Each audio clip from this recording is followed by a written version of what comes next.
Crash involved 3 cars, a lorry and a horse box and happened on the northbound carriageway at about 2:15 between Harlow and Bishop Stortford. The 2 people killed were travelling in the same car.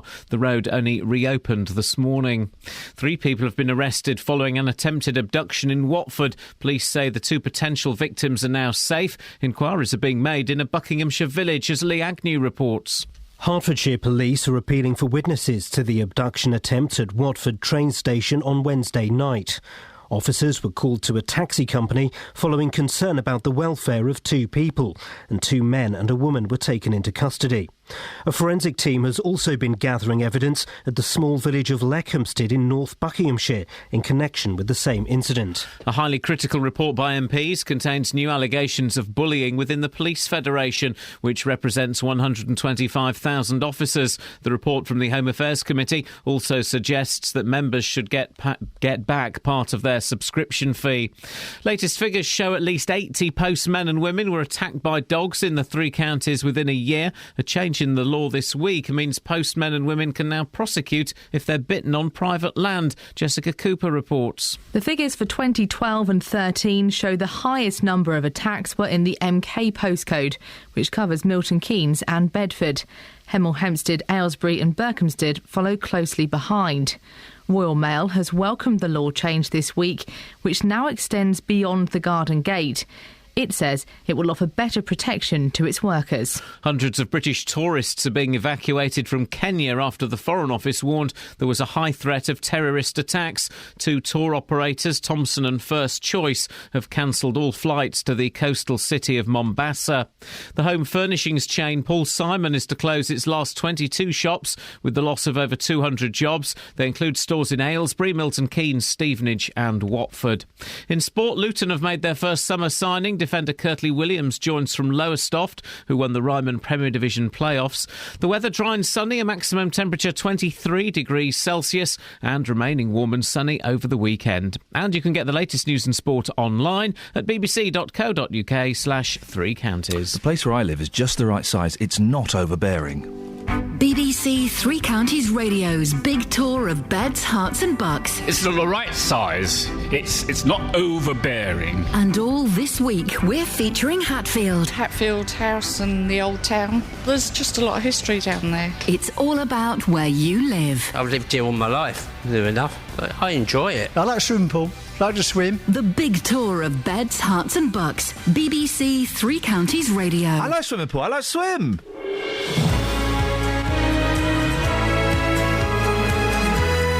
I like swimming pool, I like swim. It's Friday, and let's be honest, it's been a shambolic week of shows. Let's not break the trend today. We'll start again on Monday and try harder. Today, actually, we've got quite a lot for you. Young carers, terrified posties and blacked-up schoolboys. I know, when you put it like that, it actually sounds quite, doesn't it, Kath? Yeah, it does. Yeah? Sounds quite... Yeah! Oh, by the way, I suspect Justin and I are going to have a bit of a Barney about postmen and dogs. We've already had an argument upstairs that was only stopped because I had to come downstairs and do this. The argument is not resolved, and Justin is wrong. If you want to have your say on some of these stories, particularly the blacked-up schoolboys story, we've got that on our Facebook page now, facebook.com/BBC3CR. What you eating? Chocolate mini roll. Hey! Wow! What? Is it my birthday? Kelly Betts has brought down a bonus coffee. You do, but not this time of the day. Thank you, mate. Thank you. Kelly Betts is easily the best person that's just leaving the studio right now. You finished your chocolate mini roll? Yes, good girl. delicious. There we go. Excellent. Let's focus, guys. 08459 455 555. Across beds, hearts and bucks. This is BBC 3 Counties Radio. Wow! I feel good. I knew that I wouldn't. I feel good. I knew that I wouldn't. So good. So good. I got you. Wow! I feel nice. Sugar sugar and spice. I feel nice like sugar and spice. So nice, so nice, I got you.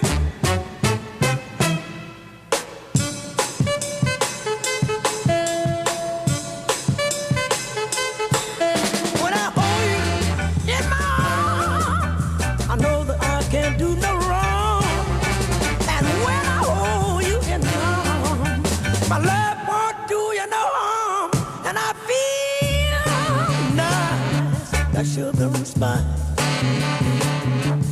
I feel nice like sugar and spice.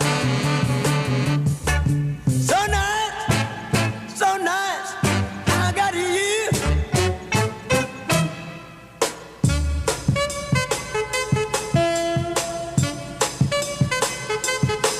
When I hold you in my arms, I know that I can't do no wrong.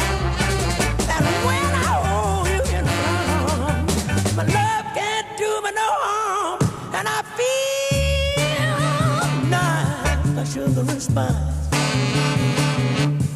I feel nice like sugar and spice.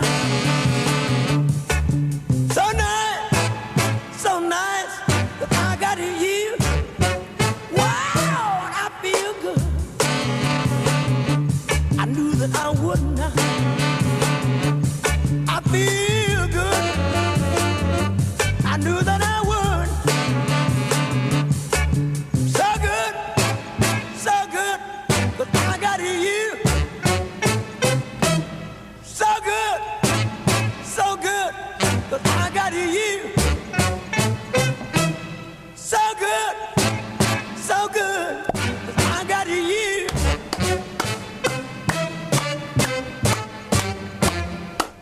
Ooh. Hey! Gosh. He really did, singing stuff, isn't it? Now, Central Bedfordshire is one of the first places to bring in a new scheme to stop young carers falling behind at school.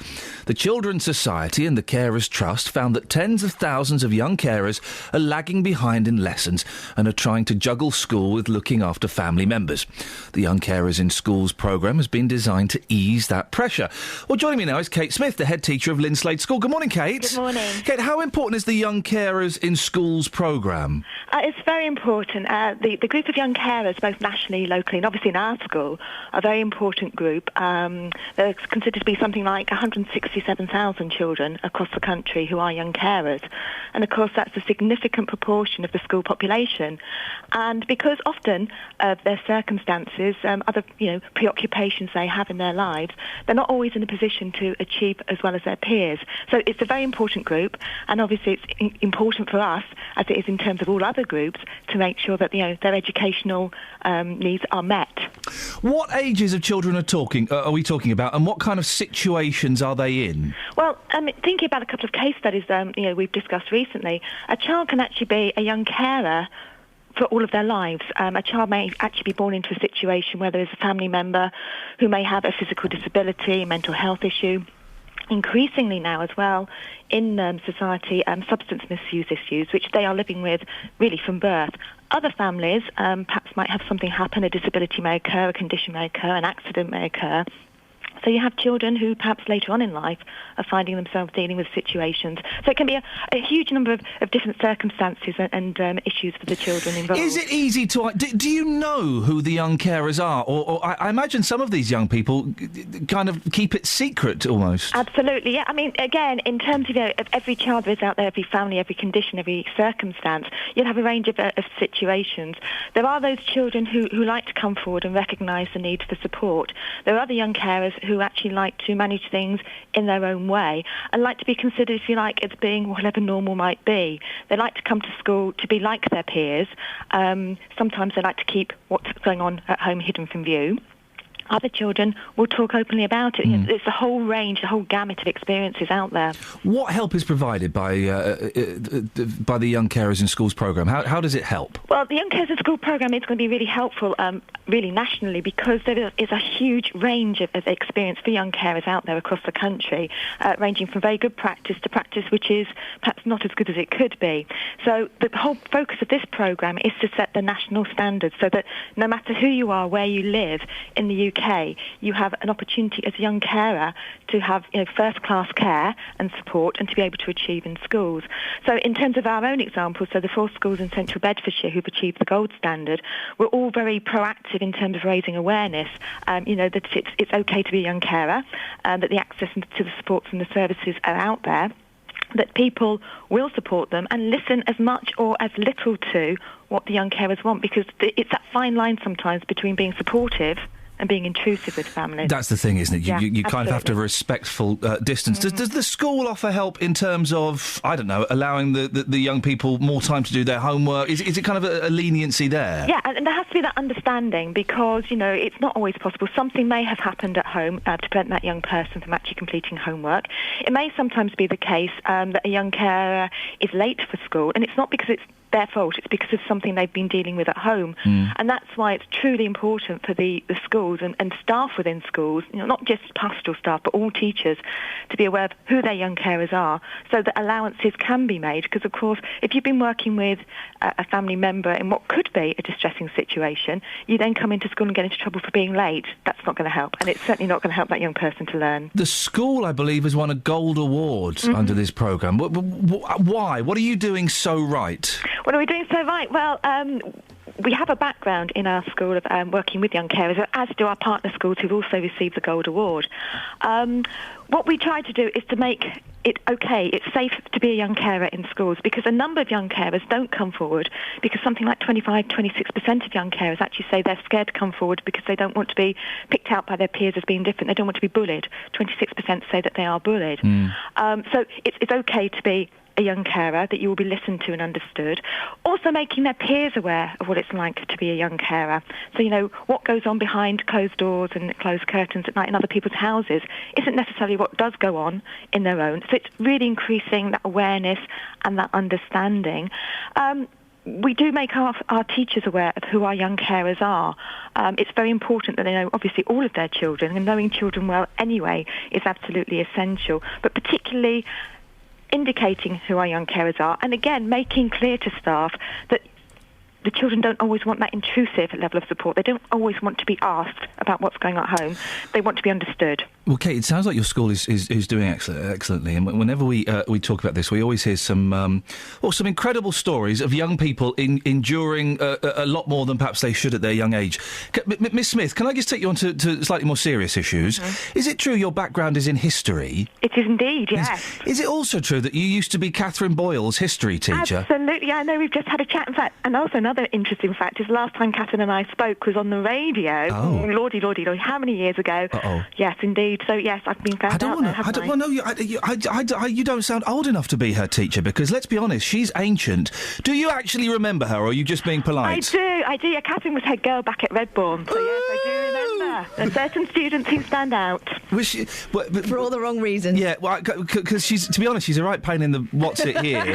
What was she really like as a gobby teenager? She was never a gobby teenager. Wow. She was fantastic, and obviously we were all very proud, because I know she's not always been on the radio. She's been on TV as well, and she's been our little bit of a claim to fame. So we are proud of Catherine Boyle. Oh, that's nice. She's got a big grin on her face. Well, me too.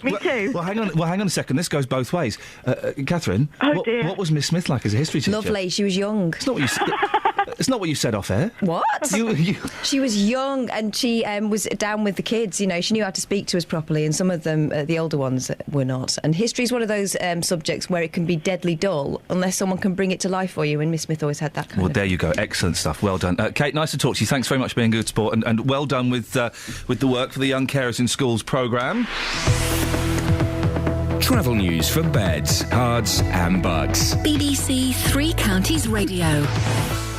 Looking OK across the three counties at the moment. We've had no accidents or incidents reported. Motorway cameras, we can't see any problems on the M1 at the moment. Looking fine. It's certainly busy, but moving, heading down past Hemel, down towards the M25. And M25 itself, that's moving along nicely, as is the M40. Moving on to the trains, generally a good service across the three counties this morning. I'm James Worley, BBC Three Counties Radio. James, thank you very much. 6:16 exactly. It's Friday. Get in there, my son. The 16th of May. I'm Iain Lee. These are your headlines on BBC Three Counties Radio. A new scheme is being launched to alert teachers to the thousands of children who provide care for family members. Central Bedfordshire Council is one of the first local authorities in England to implement the Young Carers in Schools programme. A man has been arrested on suspicion of causing death by dangerous driving after yesterday's crash on the M11 on the Hertfordshire-Essex border, in which 2 people died. The road only reopened this morning. And latest figures show at least 80 postmen and women were attacked by dogs in the 3 counties within a year. A change in the law this week means they can now prosecute if they're bitten on private land. BBC Three Counties Radio.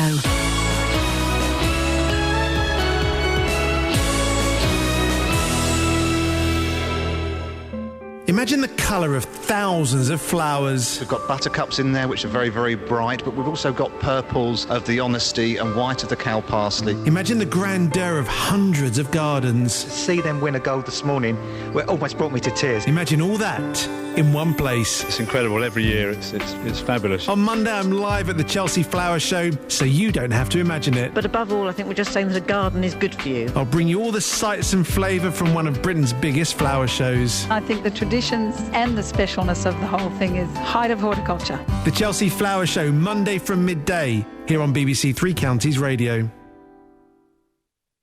Oh, there are... When did this... Right, OK, we'll get to Steve in a second. This blacking up story, OK, some students blacked up as the bobsleigh team from Cool Runnings. When did this happen? Because I'm looking at something from last year... From York University students. It's a different thing. It's different. So this is grammar. So this is an ongoing theme then? Well, and I also think that the mistake, part of the mistake that was made was the head teacher saw nothing wrong with tweeting it.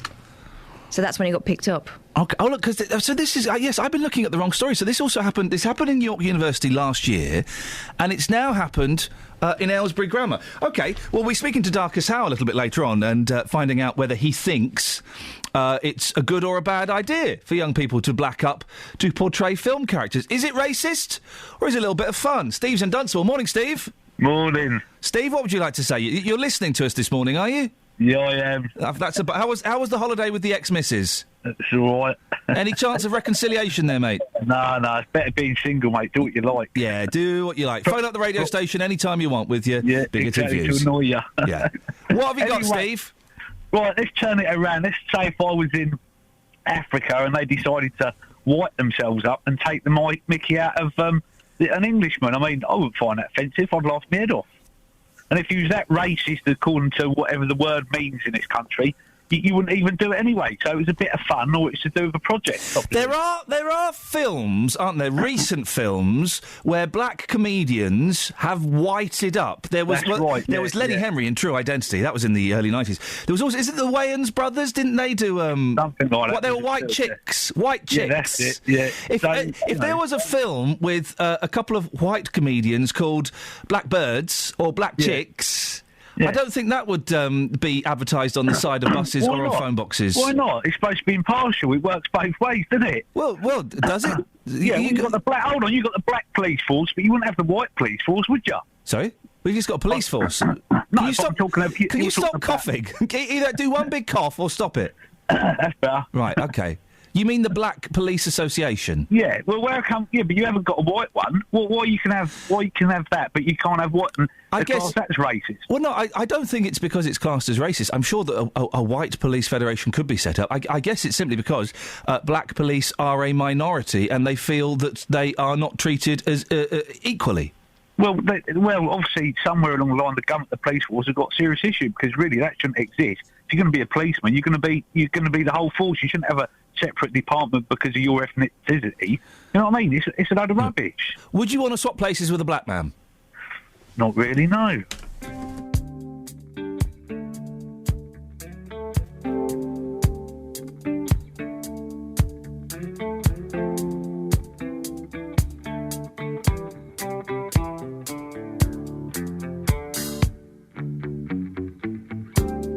Sorry to disturb you, but I was in the neighborhood. About a friend, I've her picture, could you take a look?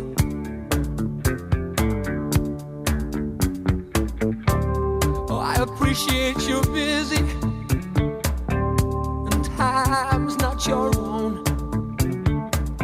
Yeah, maybe it would be better if I telephoned.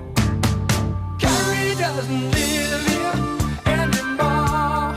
Carrie used to room on the second floor. Sorry that she left no forwarding address that was known to me. He said, Carrie doesn't live here anymore. You could always ask at the corner store. Carrie had a date with her own kind of face. It's plain to see.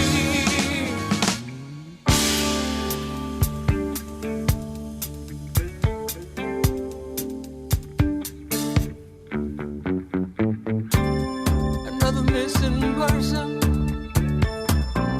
one of many we assume. The young wear their freedom like cheap perfume. It's useless information. Returning my call to help the situation.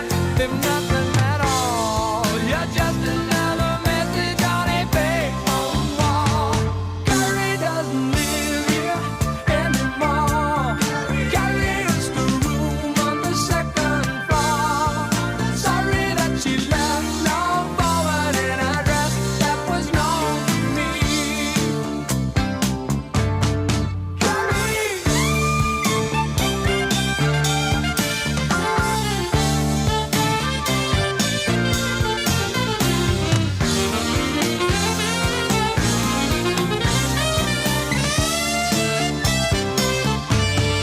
Carrie doesn't live here anymore. Carrie used to room on the second floor. Sorry, Carrie left no forwarding address. It's a mystery.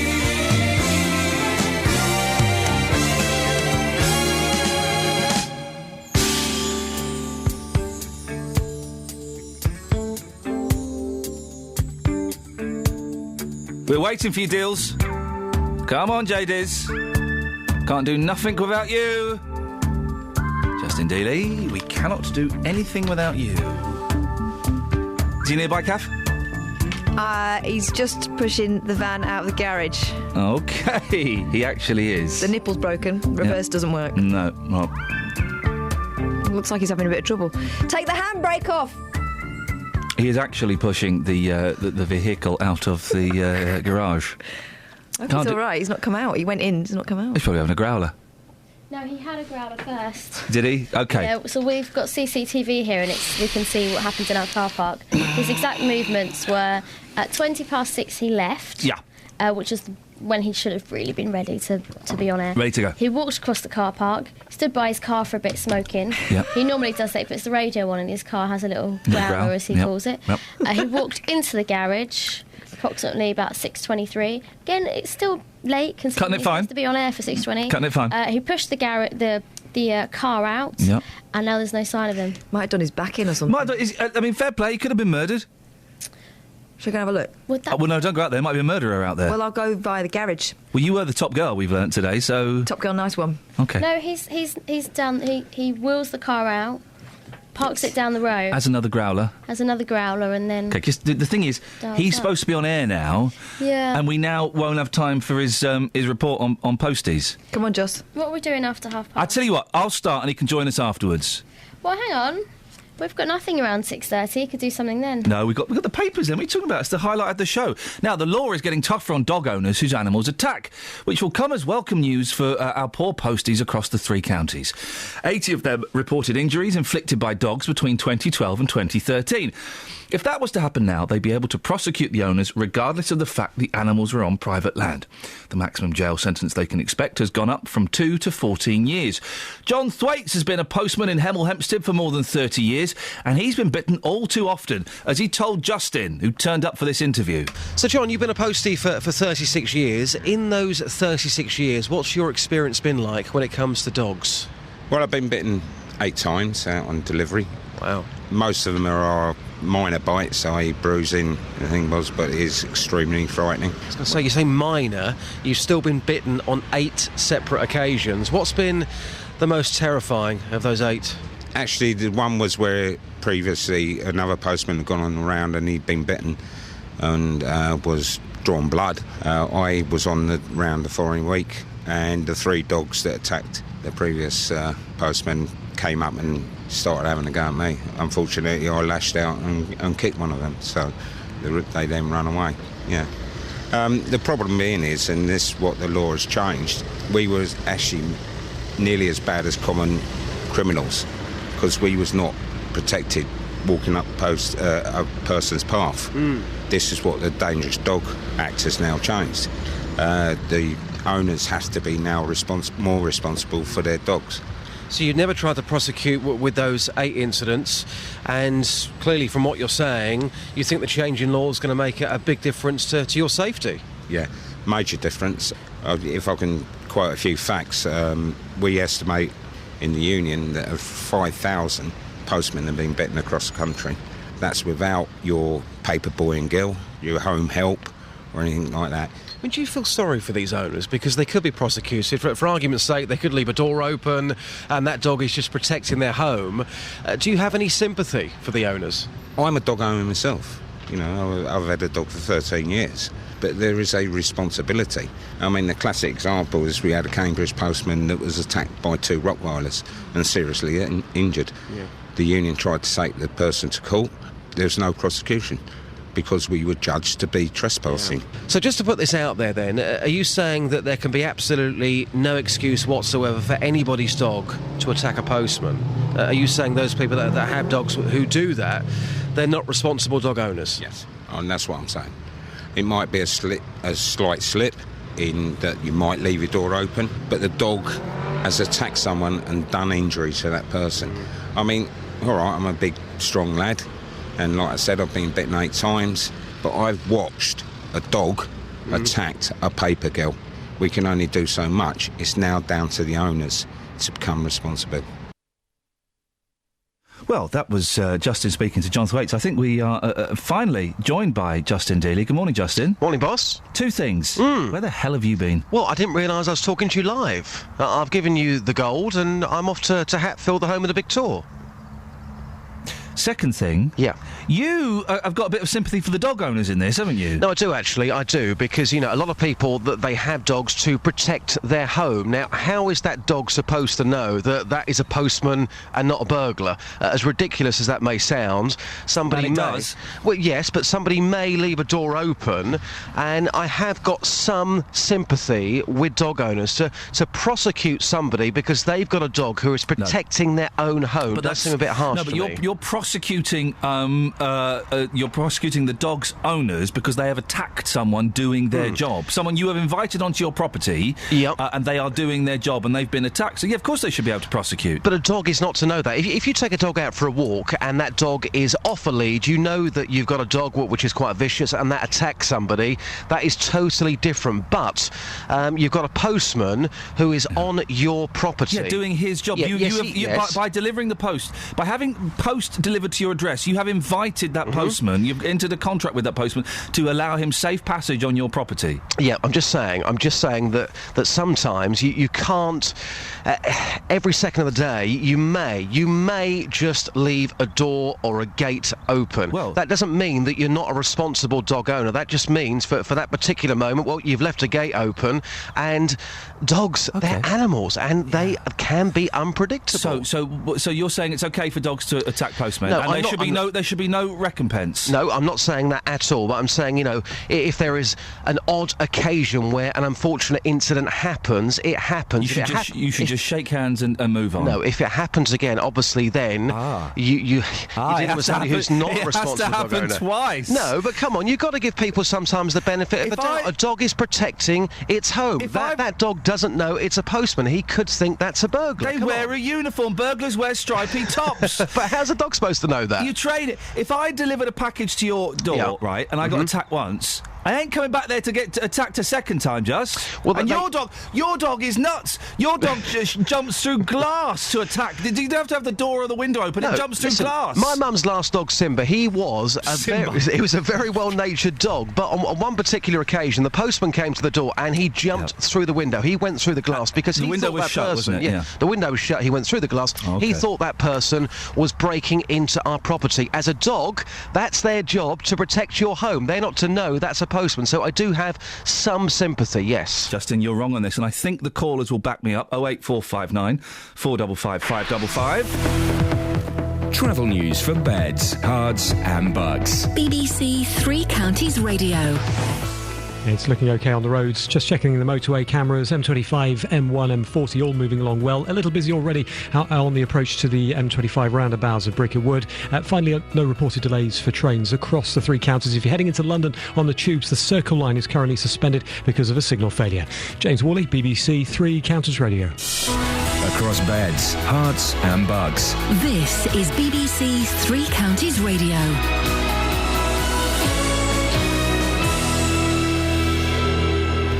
With the headlines, I'm Simon Oxley. A new scheme is being launched to alert teachers to the thousands of children who provide care for family members. Central Bedfordshire Council is one of the first local authorities in England to implement the Young Carers in Schools programme.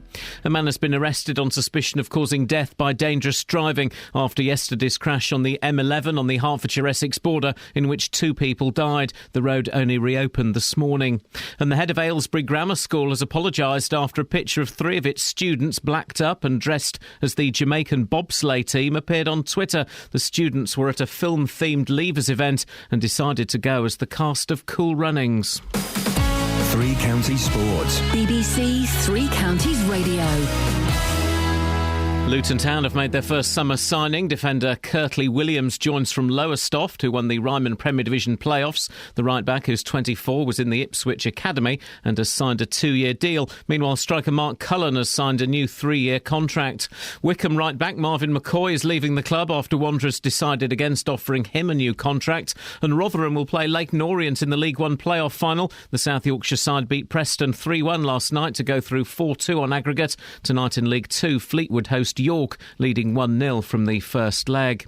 Boxing promoter Frank Warren believes Hatfield's Billy Joe Saunders is favourite to become the first ever British fighter from the travelling community to become a world champion. The middleweight fights for the European title in July. If he wins, he'll become the mandatory challenger for the WBO world title. Warren thinks Saunders is ahead of Tyson Fury to become the first world champion traveller. I'm hoping we get Bill away in November. I don't think we'll get the winner of Fury and Chisora away until probably December. So Bill's got the inside track at the moment. Olympic long jump champion Greg Rutherford has once again defended his recent British record-breaking jump. Rival Chris Tomlinson has questioned the validity of the jump in America, but the Milton Keynes athlete says he's ignoring the criticism. As I understand it, it's a perfectly legal competition with perfectly legal everything there, so I wouldn't really understand if there was a problem. Now, individuals having an issue due to a video that's been seen, I mean, again, I can't influence those people, and I'll just let them get on with it and do and say as they like, really. And in tennis, Andy Murray will face the world number 1, Rafael Nadal, for the first time since 2011 in the quarter-finals of the Italian Open. BBC Three Counties News and Sport. The next full bulletin is at 7. Across beds, hearts and bucks. This is Iain Lee. BBC Three Counties Radio. What have you got your headphones on for? I like to wear headphones. I'm going to play a record. Well, don't you want me to hear it? We can hear it without the headphones on. We've got speakers in studio, isn't it? Yeah, but I want to get the bass. Fair play. Now, usually I don't do this, but go ahead on, break them off with a little previews of the remix. Now, I'm not trying to be rude, but hey, pretty girl, I'm feeling you. The way you do the things you do reminds me of my Lexus cool. That's why I'm all up in your grill, trying to get you to a hotel. You must be a football coach, the way you got me playing the field. So baby, give me that, and let me get that. Running her hands through my fro, bouncing on 24s. Why they saying I'm ready? It's the remix to Ignition, hot and fresh out the kitchen. Mama rolling that body, got every man in here wishing. Sipping on coke and rum, I'm like, so what, I'm drunk. It's the freaking weekend, baby, I'm about to have me some fun.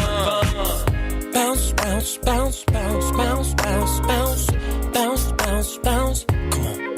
Now it's like murder, she wrote. Once I get you out them clothes, privacy's on the door, but still they can hear you screaming more. Girl, I'm feeling what you're feeling. No more hoping and wishing. I'm about to take my key and stick it in the ignition. So give me that.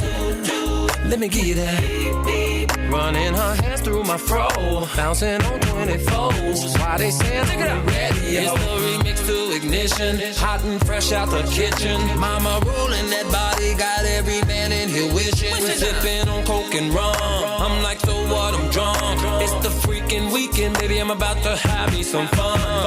Crystal popping in the Stretch Navigator. We got food everywhere, as if the party was catered. We got fellas to my left, honey's on my right. We bring them both together, we got juking all night. Then after the show, it's the after party. Yeah, and after the party, it's the hotel lobby. Yeah, around about 4, you gotta clear the lobby. Then take it to your room and somebody. Can I get a can I get a running her hands through my fro, bouncing on 24. Come on, why they saying look it up? Ready? It's the remix to ignition, hot and fresh out the kitchen. Mama rolling that body, got every man in here wishing. Sipping on coke and rum. I'm like, so what? I'm drunk.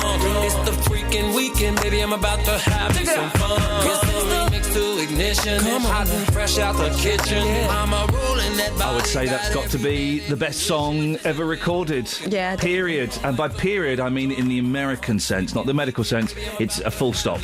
That's what they call a full stop, a period. They do call it that. Which is, it took me a long time to work that out. You just thought... Yeah, I did. Wow. Yeah, I know. It's a disturbing world I lived in. You were top girl at school. Top girl, yeah. What did you have to do to... I got voted by my peers. Didn't you have some sleazy gentleman? Yes. Approach you and... Yes, I did. You know those things that in retrospect you think, if he said that now, I would give him a piece of my considerable mind. Yeah, part of my duties as head girl. There was a head boy as well. There wasn't no girls' school, so, equal opportunities and that. Okay. Although, I did all the work. But, yeah, we'd be there at receptions and things, and this bloke came in once to give us a talk about how we could achieve anything, and gender was no longer a barrier, and, gave us this sort of rousing speech. Nice. That's nice. Powerful really message. Nice. Equality, And then afterwards, when I was introduced to him, he said to me, "Oh, so how did you get head girl?" Oh, hey, yeah, that was a grown-up man, someone's dad to someone's daughter. Gosh, how old were you at the time? About 17. Hey, so, Yeah, I also got told by a local college when I went to talk to them, they had these sort of career fairs. Yeah, I remember the career fairs. And so you go and there were no rides, it was very disappointing. But, talking about courses and that, I was told, are you sure you want to do a 2-year course? You want to have babies and things. Oh, that was in the 90s. Yeah, but fair play, you have had babies and things. Yeah, but I didn't have babies when I was in my early 20s. Or indeed my 20s. And I bet you regret it. Not really. The person I would have been having with was not the ideal person. No, well, there we go. Should we have a little look at the papers? Yeah, go on. That's what I'm in for, isn't it? Well, yeah. Snails in gardens. They're always a pain, aren't they? Unless you enjoy eating them. Yes. And we discussed that yesterday. Yeah. Gardeners plagued by snails should take a leaf out of Bart Simpson's book. The best way to ensure they do not find their way back into your garden is to catapult them. No. But you've got to do it at least 20 metres, according to scientists. Yes, they've been testing this out in some sort of laboratory scenario. A study published today says that snails thrown only 5 metres over a garden wall will use their homing instinct to come back. But if you fling them 20 metres or more, they will not be able to return. Am I the only person that, if doing a bit of gardening or something in the garden, and I come across a snail, I tenderly pick it up by the shell, tenderly, so that the slugs bit of the snail doesn't stick pop to out. it. Yeah. And then I go and put it somewhere safe. Where'd you put it safely? In there? About 5 feet away. Yeah, no good. It's going to just come back. Well, no, I don't mind about it coming back, but I don't want it to be crushed by my spade. I put it safely over the garden fence. Do you do that? Yeah. You can't chuck a snail over a fence. It will die. No, it won't. They're very resilient creatures. No, they're not. Their shells are really thin. Well, I very carefully chuck it over the fence. I used to get really sad if I trod on a snail in the dark. Ooh. Yeah. Yeah. It is horrid. There's a picture. That's snail sorted. That's there. Well, let's sort out Maradona and Robbie Williams now, shall we? Oh, let's. Why are those two together? Well, there's Robbie Williams posted this picture of himself and Maradona. He may have his own tribute act, but that doesn't mean Robbie Williams can't tell a fake from the real deal. Aha, we're getting an idea as to what this story might be about. The singer was thrilled when he saw footballing legend Diego Maradona up a mountain this month. What? Having met the Argentinian before, Williams ran over to the man to give him a hug and a kiss, failing to notice he was actually just a lookalike. Oh. So he's had a picture taken. He looks more like Gervais than... Let me see. Well, he looks like that chef, Hollywood. He looks like anyone else. I don't think he looks like Maradona at all. Is he known for his mountaineering? I wouldn't reckon... He's known for his cocaine and cheating, isn't he? Isn't he? Well, yes. I wouldn't think of him as being a particularly active man these days. He's not outdoorsy anymore, is he? I wouldn't have a clue what Maradona looks like. I don't know at all, in the slightest. You remember what he looked like before? Thin Maradona. He's fat now, isn't he? He's fatter. He's fatty. Fatty bombasti. You all right, Kels? Yes, Princess? She's quiet today, said 8. She's quiet, you're all right. Yes, Princess. What can we do to cheer you up, love? Come on. You can play my song that I want. Yeah, OK.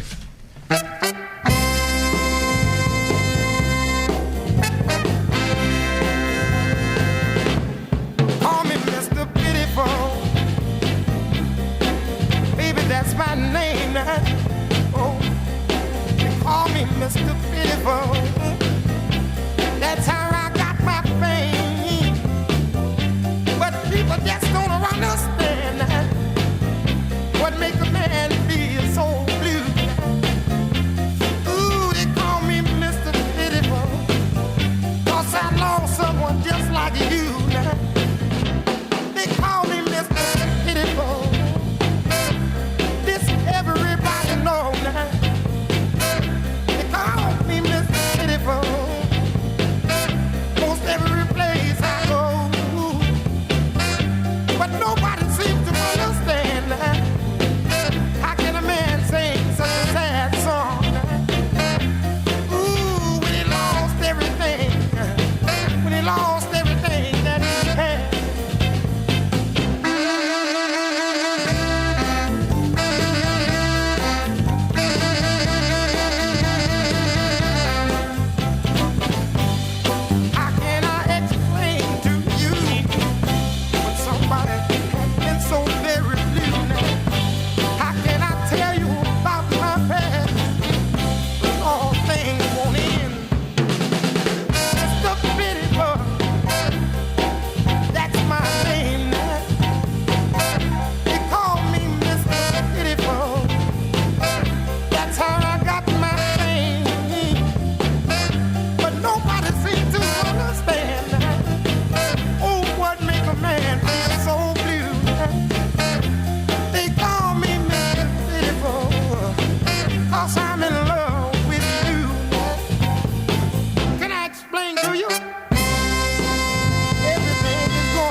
See, I like to keep the team happy. Catherine, you're not happy. You've been looking at some photographs of women then and now. Well, I mean, they're all...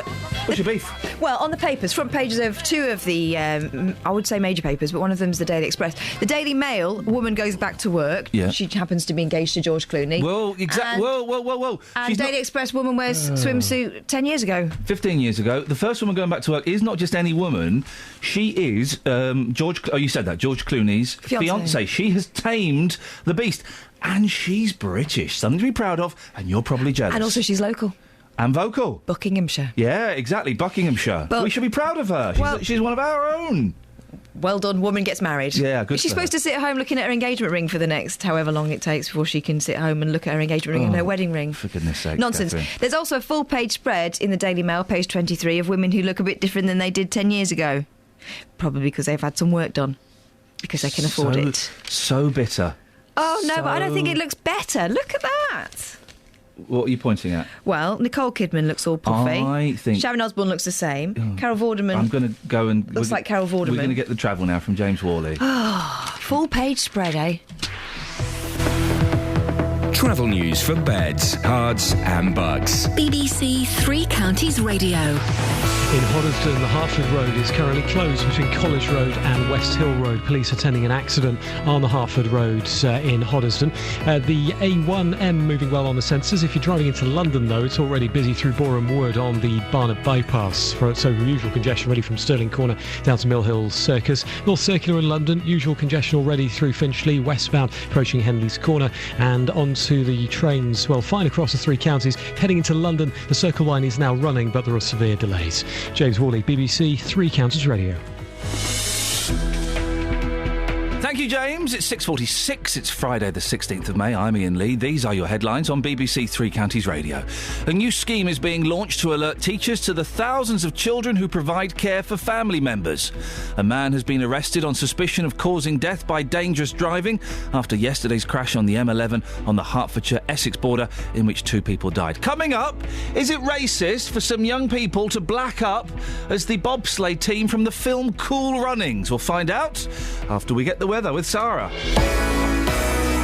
Beds, Herts and Bucks weather. BBC Three Counties Radio. Thanks very much. Good morning to you. Another lovely day in prospect for the three counties. In fact, a lovely weekend in prospect. Break out the barbecues because the temperatures are still rising. The peak of them looks like being tomorrow. So yesterday we saw temperatures up to around 20 Celsius. Today we're likely to see 21, possibly 22 degrees. And for tomorrow, certainly likely that we might see 23 Celsius. That takes us way up into the 70s Fahrenheit and is well above where we should be for the time of year. Having said that, it won't be wall-to-wall sunshine for today or for tomorrow. More sunshine around on Sunday afternoon, but there'll always be some fair weather cloud bubbling up as we go through the days. Not until Monday afternoon at that, we'll start to run the risk of some showers coming through. By Tuesday, we're pretty showery once more, but really, we've got 3.5 fine days of weather ahead of us, with good spells of warm sunshine through the afternoon and temperatures about 4, possibly 5 degrees above where they should be for the time of year. And that's your weather. Across beds, Herts and bucks. This is Iain Lee. BBC Three Counties Radio.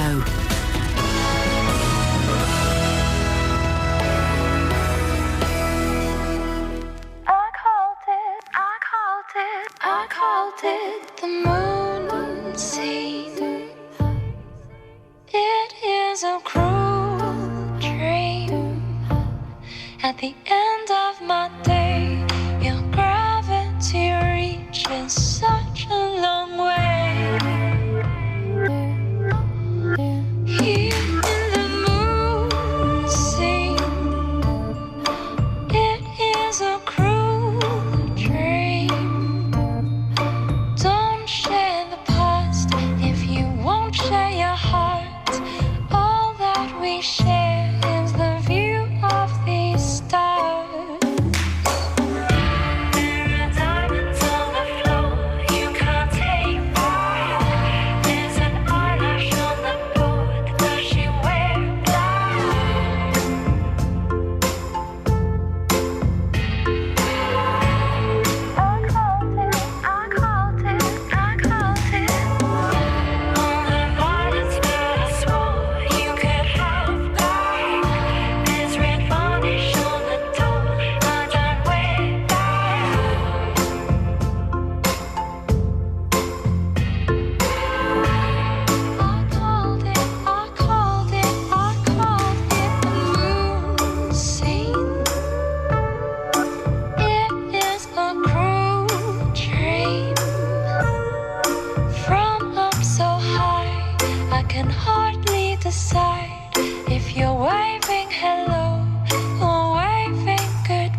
That's our BBC introducing track of the week. It's called Moonsea by Phil Dell from Chesham in Buckinghamshire. Don't forget you can hear more BBC introducing tracks here on Three Counties Radio every Saturday night from 8 o'clock. Is it 8 o'clock these days? 8 o'clock. At the back of your mind, I'll be at the front of the line.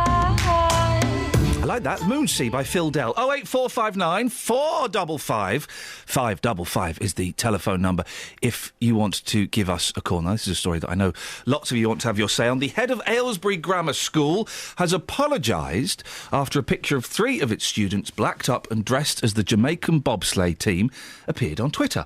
The students were at a film-themed Leavers event and decided to go as the cast of Cool Runnings. The school removed the picture after receiving complaints. 08459 455 555. I'd like to get your thoughts on this, please. Joined now by Darcus Howe, writer, broadcaster and anti-racism campaigner. Morning, Darcus. What's your reaction to this? Good morning. My reaction to it is I celebrated 52 years of being in England a couple of weeks ago.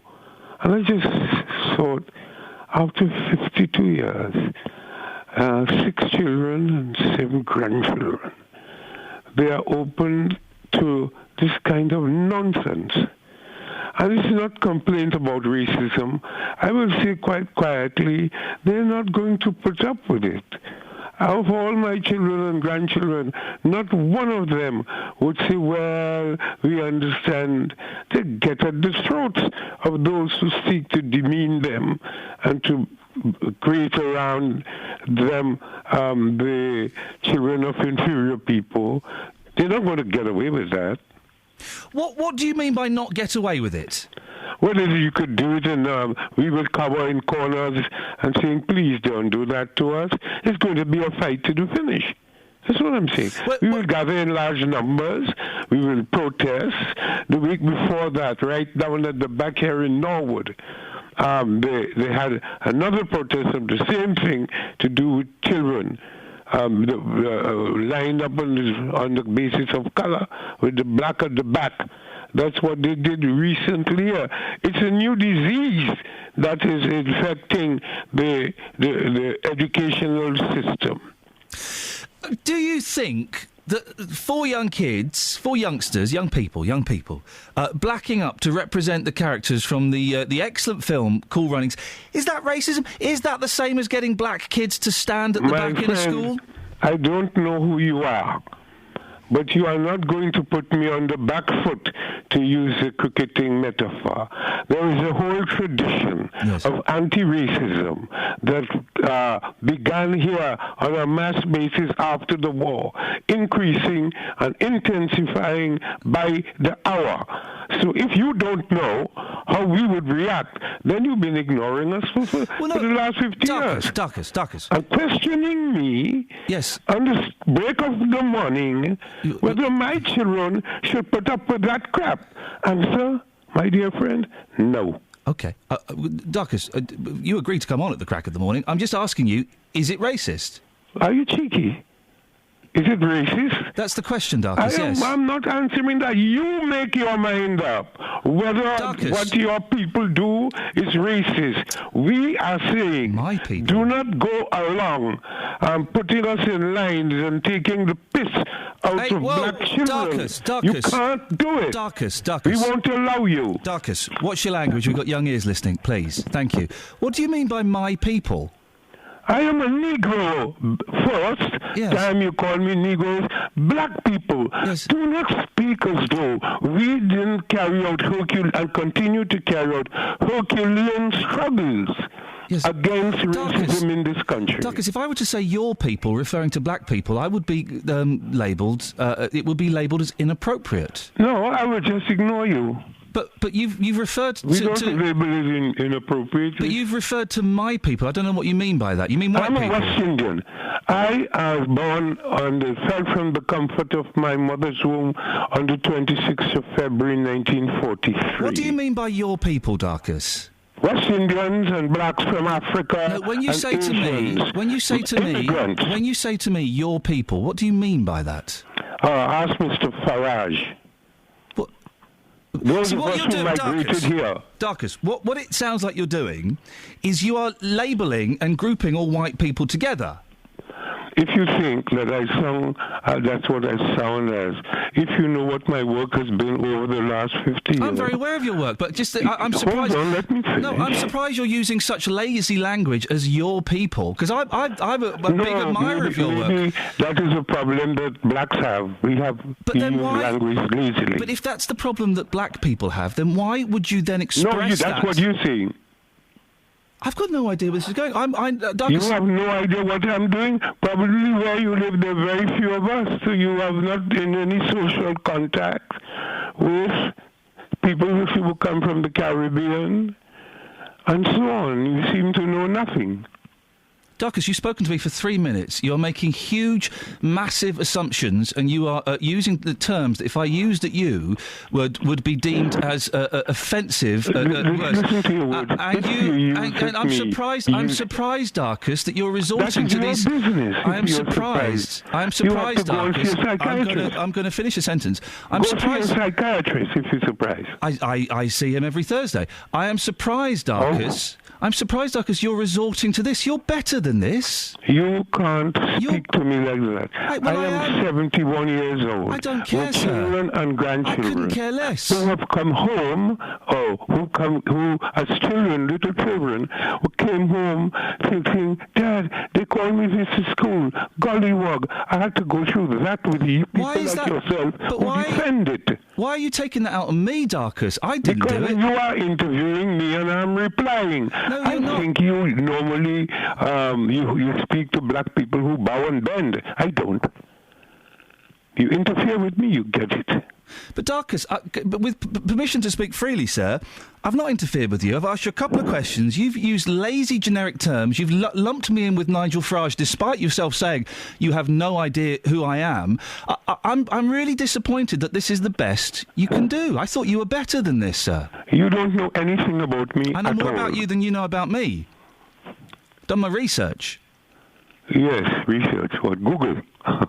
No, I've watched you over the last 20 years, sir. How old are you? I'm 41. Oh, you're a child.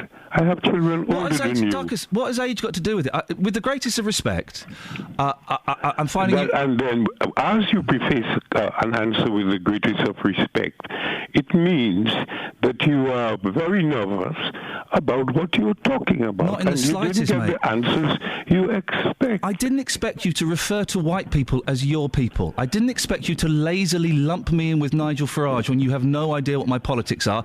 I expected you. You have done. I expected you. I expected better from you, Mr. Howe. I expected better from you, Mr. Howe. You are on. But you've already made that assumption. You've assumed that when I talk to black people, they are. I expect them to bow and scrape to me. Darkus, I say, sir, shame on you for having such lazy, narrow-minded thinking. You're going up for election. I'm really, Darkus, I'm going to end it. Like I'm going to end it here. I'm really disappointed, Mr. Howe. I'm really disappointed. I expected better from you. This morning. You could be disappointed. I'm appointed. Okay, sir. Thank you very much for your time. Yes. Have a good day. Oh, I'm going to. 08459 455 555. Well, that was weird. Travel news for beds, cards and bugs. BBC Three Counties Radio. Harford Road in Hoddesdon is closed between College Road and West Hill Road after an accident. A1 slow into London, approaching Mill Hill Circus, and the M25 building up anti-clockwise 21 to 20, and also fairly heavy at 16. On the London Underground, there are severe delays on the Circle Line. James Worley, BBC Three Counties Radio. Thank you, James. That was unexpected. Let's try and focus on the story. Some youngsters blacked up to be the bobsleigh team in Cool Runnings. Is that racist? Local and vocal across beds, hearts and bucks. This is BBC Three Counties Radio.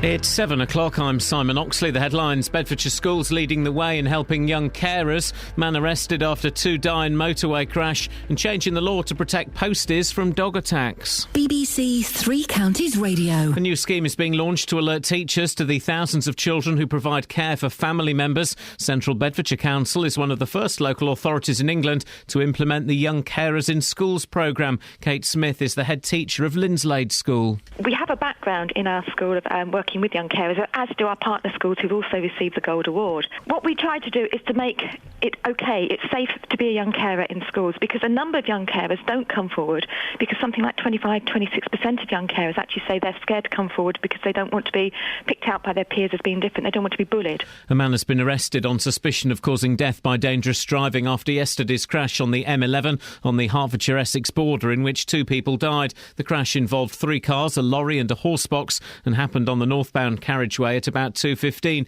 The road only reopened this morning. 3 people have been arrested following an attempted abduction in Watford. Police say the 2 potential victims are now safe. Inquiries are being made in a North Buckinghamshire village. More from Lee Agnew.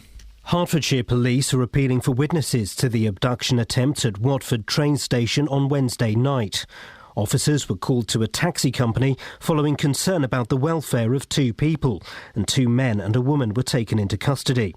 A forensic team has also been gathering evidence at the small village of Leckhamsted in North Buckinghamshire in connection with the same incident. Latest figures show at least 80 postmen and women were attacked by dogs in the 3 counties within a year. A change in the law this week means posties can now prosecute if they're bitten on private land, as Jessica Cooper reports. The figures for 2012 and 13 show the highest number of attacks were in the MK postcode, which covers Milton Keynes and Bedford.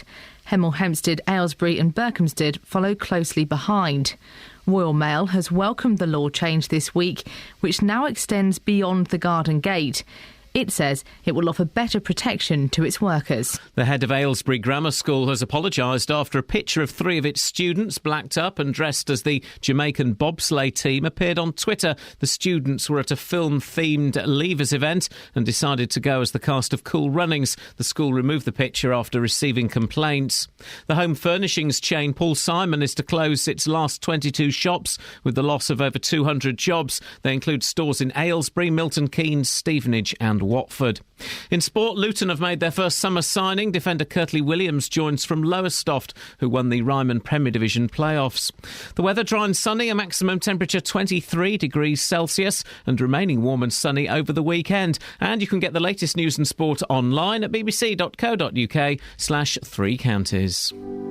BBC Three Counties Radio's big tour of beds, hearts and bucks. It's nice and it's full of history as you walk around. And all this week we're featuring Hatfield. Plenty to do for the children. I've seen changes over the years, but it's a good place to live. It's all about where you live. It's the right size. It's not overbearing. Give it a go. Why not? It could be the make of your... The big tour of beds, hearts and bucks. BBC Three Counties Radio.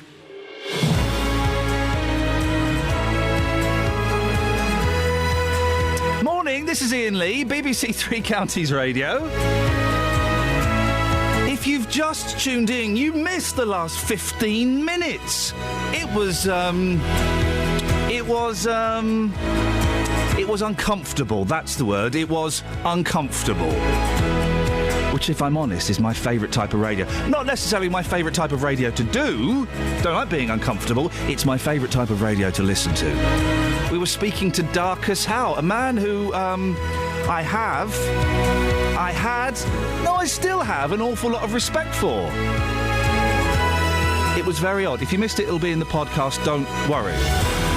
We're talking about that because of some young people at a school have been branded racist for blacking up as the bobsleigh team from Cool Runnings. Well, is it racist or is it a bit of fun?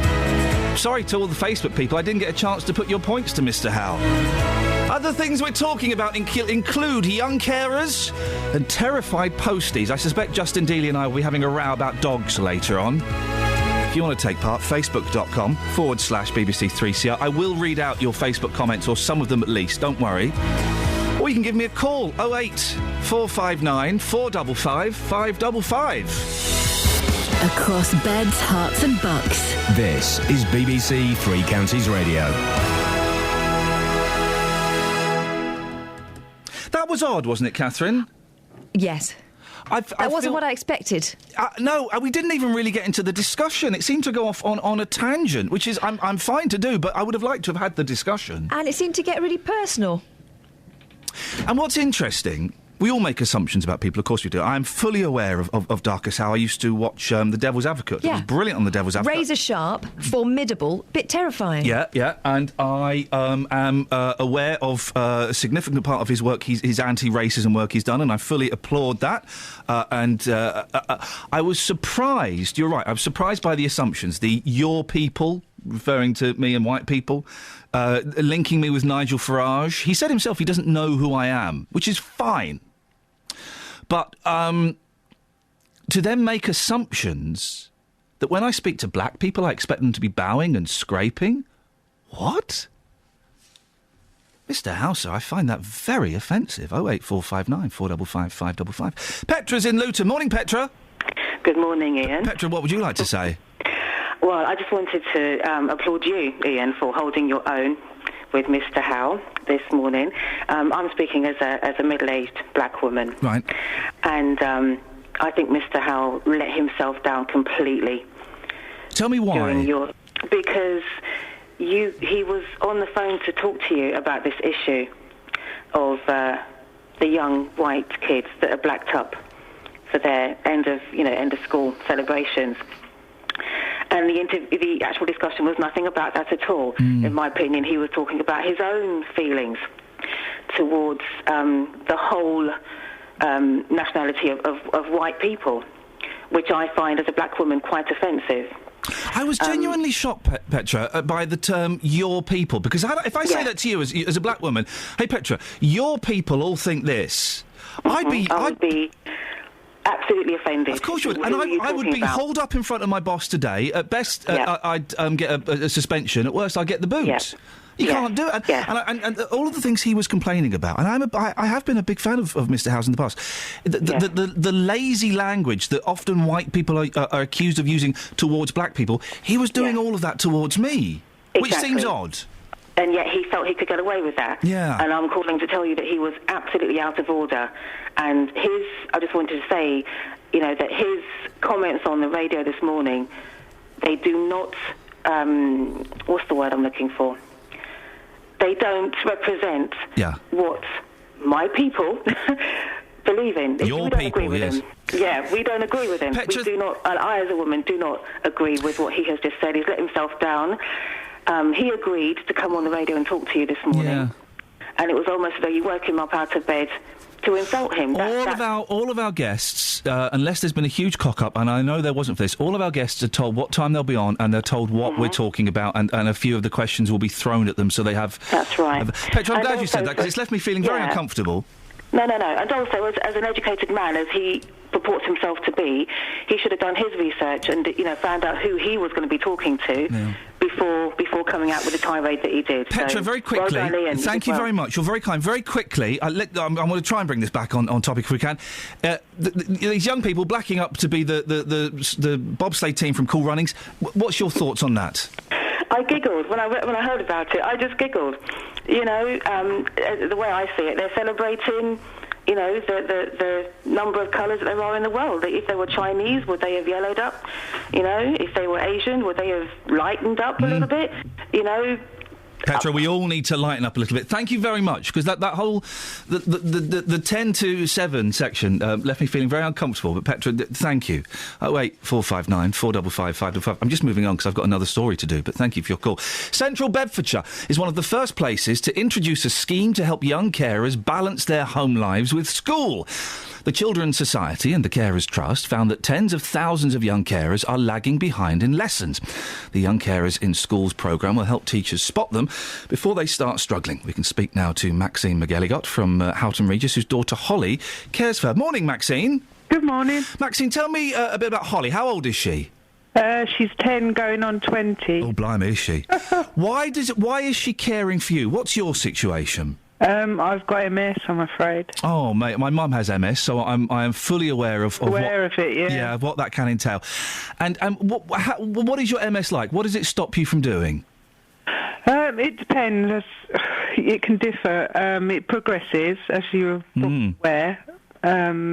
At the moment, I'm suffering from a terrible back that's affecting my walking, so I can't walk very far at all, or stand for very long. I get very tired very easily, so I'm very stubborn, so I try and do what I can, but when you've got a chronic illness, it's very difficult. And it's an illness as well that changes from day to day, doesn't it? You could be fine one day and then knock for six the next day, can't you? That's it, exactly. And it obviously psychologically it affects you as well. So Holly's 10. What kind of stuff does she help you with? Well, I'm a single parent. Dad left, so there's only me and her, and the dog, and she lives with me 24/7. I have carers, 10.5 hours a week, that help me Monday to Friday cooking an evening meal. Holly helps me about the house when I have accidents, when I can't pick things up. She has to make her bed, although that's a constant battle, but that's probably her age as well. Yes, and she's my other half. Basically, I speak to her. She sees me every day. She knows more than anybody else what I go through, what I'm going through, and she worries about it. Maxie, if you don't mind, I'm going to ask some questions that might be a bit uncomfortable. If you don't want to answer them, tell me. Okay. Do you feel guilty in any way for... I'm trying to think of the right phrase and I can't. Do you feel guilty for putting this responsibility on the shoulders of a 10-year-old? Absolutely. Yeah? Yeah, and I feel guilty about having MS with my family, because my family live close as well. They do what they can.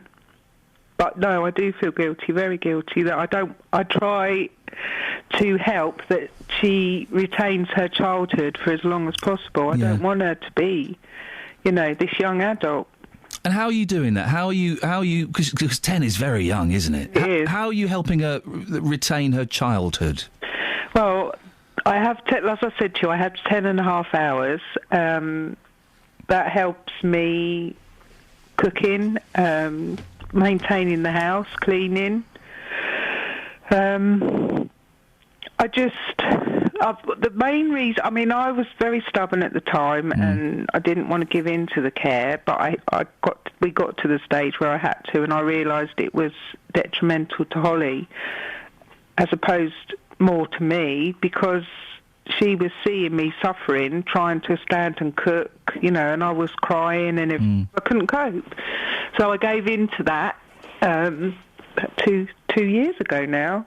And it's been a godsend because I can spend time with her now, reading, going through her homework, which I didn't before because I was just so tired. Struggling to cope with everyday life. And everything, yeah. And I'm sitting there wondering about, who's going to do my housework, who's going to do the cooking. And what are your fears about how this will affect her? Because young kids are great, aren't they, at pretending everything's all right, but carrying a lot of guilt or responsibility or sadness inside them, aren't they? Definitely.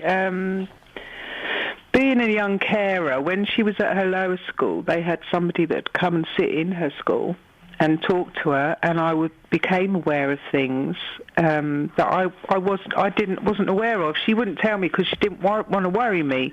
Like when she goes to school, because she worries because I'm here on my own if I fall over, because she has seen me fall over. Yeah. And that was a big shock to me, because you don't want your child going to school worrying about you all day. It should be the other way round, This Young Carers in Schools programme is going to help teachers spot young carers before they start struggling. Do you think this is going to help Holly, or is Holly kind of well looked after at school anyway? There's been a change of schools, obviously, as she's grown older. She's in I think it's secondary school now. I lose track because they've changed it. And when they're lower school, they used to come. The young carers used to go down there I think it was once every 4 weeks, and go and see her. And speak to her, and it was in a friendly atmosphere. They would do games and everything, and just if she wanted to talk about anything concerning anything, she could talk about it. And then they'd speak to me after and said if there was any issues, and that is what I'm saying. This sort of thing would help people as a parent, especially when you're dealing with an illness that you live with on a day-to-day basis. And I'm only speaking from experience, and I'm on my own. It's things that you could neglect, or you don't necessarily think of, you know? Maxine, I could talk to you for so much longer. We're out of time. I really appreciate you sharing your story with us, and best of luck to you and Holly. It sounds like you've got a star there. I have, definitely. Yeah. Well done, you. Maxine, thank you very much indeed. It's BBC Three Counties Radio. If you want to take part, 08459 455 555. Travel news for beds, cards and bugs. BBC Three Counties Radio. Well, delays on the M25. One lane's blocked on the clockwise side, 25 to 26, Enfield round towards Waltham Abbey, all because of a breakdown. It's actually not causing much of a queue at the moment, I can see on the speed sensors. Anti-clockwise, though, is particularly heavy, 21 to 20, and then it's really slow, 17 to 16, approaching the M40. In Hoddesdon, the Hertford Road stays closed between College Road and West Hill Road after an accident. On to Shillington in Bedfordshire, the Shillington Road is partially blocked to Marcus Hill as a vehicle's broken down there. And on the trains flying through the three counties, if you're heading into London, the Circle Line's running with severe delays because of a signal failure earlier this morning. James Worley, BBC Three Counties Radio. Thank you very much, James. I've just been handed 2 chocolate eclairs. Thanks, girl boss. No, lady boss. My boy calls them boy boss and lady boss. Kelly's just been handed 2 chocolate eclairs. This is nuts. Fine. These are the headlines. Our boss has just brought us cake. She also brought us apple juice. What? Yeah. Apple juice? Yeah. I love apple juice. Thanks, You boss. creep. You terrible creep, Kelly. Very kind. Thank you, Lady Boss. Morning, it's 7:17. It's Friday, the 16th of May. I'm Iain Lee. These are your headlines on BBC Three Counties Radio. A new scheme is being launched to alert teachers to the thousands of children who provide care for family members. Central Bedfordshire Council is one of the first local authorities in England to implement the Young Carers in Schools programme. A man has been arrested on suspicion of causing death by dangerous driving after yesterday's crash on the M11 on the Hertfordshire-Essex border, in which 2 people died. The road only reopened this morning. And the head of Aylesbury Grammar the head of Aylesbury Grammar School has apologised after a picture of 3 of its students blacked up and dressed as the Jamaican bobsleigh team appeared on Twitter. BBC Three Counties Radio.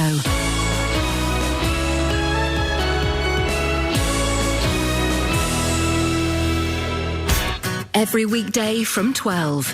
Nick Coffer brings you... Why did Wet Wet Wet break up? You know, it surprised me that it lasted so long, but I think there's always going to be something that trips you up. Great guests. Milton Keynes charity is celebrating its 5th anniversary after changing many young people's lives. Great music. This is the Drifters kissing in the back row of the movies. Hello to Adam, who has messaged me, so I'm playing some great tunes today. Great conversations. I'm in the library in Houghton Regis as part of our big tour. A lot of Houghton Regis was mainly 18th, 19th century. There was a big fire in the 1600s which burnt the village out. Nick Coffer, weekdays from 12 on BBC Three Counties Radio. I've just had a tweet from someone about the interview with Darcus Howe. If you missed it, it's going to be in the podcast, when the podcast will be up today. And someone's tweeted me, Darcus Howe is being racist. He knows that, doesn't he? I don't know about being racist, but he was certainly using the lazy language that racists, or people who are not racist but just don't think, use, talking about your people when addressing me. Linking me in with Nigel Farage. Doesn't he? He has no idea what my politics are. Saying that when I talk to black people, I expect them to be bowing and scraping. Yeah, he said that. It's really odd. I'm really disappointed, Mr. Howe. Really disappointed. 08459 455 555. Nathaniel's in Dunstable. Good morning, Nathaniel. Good morning, Ian. How are you doing? Yeah, I'm all right, thank you. This story, some school kids, they blacked up as the Cool Runnings bobsleigh team from the film. What do you think about that? I think it's getting a bit silly now, to be honest. Situations like this pop up all the time, and we seem to be jumping on it as a society, and what I would call highlighting racism rather than actually dealing with it. And these kids, they were having some fun. That's all they were doing. They were highlighting what I would call a great, iconic film that not only black people, but white people, Asian people, and all races enjoy and find quite funny. And that's all they were doing. I don't see why we have to jump on it as such a negative view. Sean, I have to ask a question that I wouldn't normally ask, so please, I apologise in advance. Nathaniel, sorry, I don't look at the wrong thing. Nathaniel, are you black or white? I'm 26 years old. I'm a black man. Okay, so I hope you understand why it's probably appropriate for me to ask that in this context.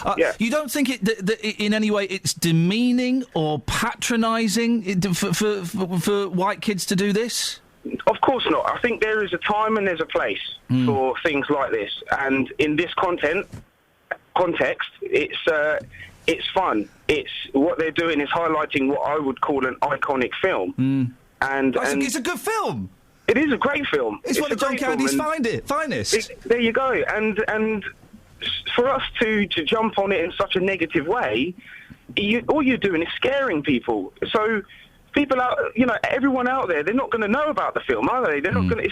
You're highlighting such a negative point when it is a positive point. Nathaniel, thank you very much indeed. Let's just do a couple of Facebook comments at random. Johnny says this is ridiculous. If they hadn't blacked up, they would have been laughed out. The cast are black. This is not racist. The country is a joke. PC has gone mad. Swadencia says, come on, it was just a bit of fun and not them being racist. I recall the movie White Chicks, where two of the Wayans brothers who are black dressed up like two white girls. Is that racist? And one more. Pete says, nobody complained when Michael Jackson whited up. I'm not sure that's quite the same thing. Maybe I should scan these things a little bit better before I read them. Call 08459 455 555. BBC Three Counties Radio. Dogs attacking postmen. We seem to do this story every 3 months, and it keeps going on and on and on. Well, the laws have changed. From now on, if your dog attacks the postie, you could be looking at a prison sentence of up to, anybody, 14 years, even if it happens on private land. Latest figures show at least 80 postmen and women were attacked by dogs in beds, hearts and bugs between 2012 and 13. Well, earlier on, we heard from Hemel Hempstead postie John Thwaites. He's sick of being bitten. Well, I've been bitten 8 times out on delivery. Wow. Most of them are minor bites, i.e. bruising, the thing was, but it is extremely frightening. I was going to say, you say minor, you've still been bitten on 8 separate occasions. What's been the most terrifying of those 8? Actually, the one was where previously another postman had gone on around and he'd been bitten and was drawn blood. I was on the round the following week, and the 3 dogs that attacked the previous postman came up and started having a go at me. Unfortunately, I lashed out and kicked one of them, so they then ran away. Yeah. Would you feel sorry for these owners? Because they could be prosecuted. For argument's sake, they could leave a door open and that dog is just protecting their home. Do you have any sympathy for the owners? It might be a slight slip in that you might leave your door open, but the dog has attacked someone and done injury to that person. I mean, all right, I'm a big, strong lad, and like I said, I've been bitten 8 times, but I've watched a dog attacked a paper girl. We can only do so much. It's now down to the owners to become responsible. Well, Sean Davis is Royal Mail's Safety and Wellbeing Director. Sean, how big a problem is this? Dog attacks are a significant hazard for our postmen and women on a daily basis. Between April 2012 and April 2013, there were over 2,400 attacks, and as you quite rightly said, over 80 of those attacks were in your local postcode, in your listeners' area. So it is a national and a local issue that we need to address. Sean, what do we mean by an attack? Is it can that include just posties being chased off, or is it, a dog gripping around the ankle and not letting go? In this case, these are attacks, so this is where there's been a contact with the dog and an individual. And I think, as the previous segment showed then, people still talk about these attacks as minor, but anything where any of our people are injured is certainly not minor in the eyes of Royal Mail. It's a serious issue for us to look at. Do you think this change in the law is going to make a difference? The possible prison sentence is up from 2 years to 14 years. Is that going to help? Well, I think Royal Mail are pro-responsible ownership, not anti-dog, and this legislation will help us to continue to work with our customers that are in that responsible ownership camp, but also give us the opportunity to work with the relevant enforcement authorities to address people who are not responsible owners. Because let's not forget, this is not a postman or woman issue. This is any community worker, anybody that's out there in the public is now protected by this new legislation. Why do the figures for dog attacks differ, Sean? There are fewer attacks in St Albans and Harpenden in comparison to Milton Keynes and Bedford. Yeah, I think if you were to look at this over a longer period of time, as you would expect any statistics, there will be peaks and troughs. I think if you were to look at it on a national picture, again, we see obviously more variation in figures depending on rural areas, non-rural areas. So there's no real answer for that. I suppose the main issue is that this is still these attacks happening in areas that we live in, that people like me, you and all your listeners live in. It's a real issue for us. We've heard about problems delivering mail to some people living in Cherry Gardens in Sawbridgeworth because one dog has attacked a postman 3 times. That means that the whole street has to suffer. I think in individual cases, we do look at every individual attack on its own merit, and where there isn't appropriate action being taken by the owner, we do need to suspend deliveries to protect our postmen and women. And we found that in those cases, some of the best supporters for getting irresponsible dog owners to take action have been neighbours and other people in the community. And whilst it is unfortunate that we do have to suspend deliveries to streets in some cases, we do need to protect our people. If that's one of the steps we have to take, then that's one of the steps we take. There are some people listening, Sean, who say, come on, look, it's a dog. If a dog is out in its front garden or the front door is left open, then, you can't really hold the owner responsible. Well, I think this new legislation does close that what was previously a legal loophole around where an attack was on private or public property. I think this legislation tightens things up for us all, and I suppose we need to look at this from the perspective of the injured person, not just the postman in this case. As I said, community workers. And if you look back over the last couple of years, we've had some really high-profile cases where people have been killed by dogs, and I understand it might be frustrating for dog owners. I'm a dog owner myself, but with this legislation, it will mean that we can encourage the irresponsible dog owners to step up and think about the implications of what they might not be doing. Sean, it's great to have you on as always. Maybe one day we'll be talking about the day when we can all live in peace and harmony and there are no dog attacks on postmen. 08459 455 555. There can't be anybody, apart from Justin Dealey, who objects to this change in the law. Can there? If your dog attacks someone on your property and it's a postman, it's someone doing their job, it's a newspaper boy or girl these days, unbelievable, then the dog owner is responsible and could possibly go to prison. It's a great idea, isn't it? Or are you one of those apologists who thinks it's another attack on well-meaning dog owners and my dog would never do anything like that? 08459 455 555. BBC Three Counties Radio. Let's get the latest travel with James. James, please take your time because I'm going to be eating a chocolate eclair while you're doing this. Travel news for beds, cards and bugs. BBC Three Counties Radio. Thanks, Iain. Well, the M25 is busy anti-clockwise 21 to 20 towards Kings Langley, and unusual delays, in fact really slow, 17 to 16 Maple Cross down to the M40. Clockwise 25 to 26, the breakdown earlier which was blocking off a lane has been recovered now. The M1's not too bad, certainly busy, but all moving down towards the M25. A1 into London is slow towards Mill Hill Circus. Now, just being told that it's slow in Cheshunt on College Road, particularly slow from the A10 towards Winston Churchill Way on the speed sensors. Shillington Road is partially blocked with a breakdown at Marquis Hill, and to the trains, a good service across the three counties. No problems now for the Circle Line in London. James Worley, BBC Three Counties Radio. Across beds, hearts and bugs. This is BBC Three Counties Radio.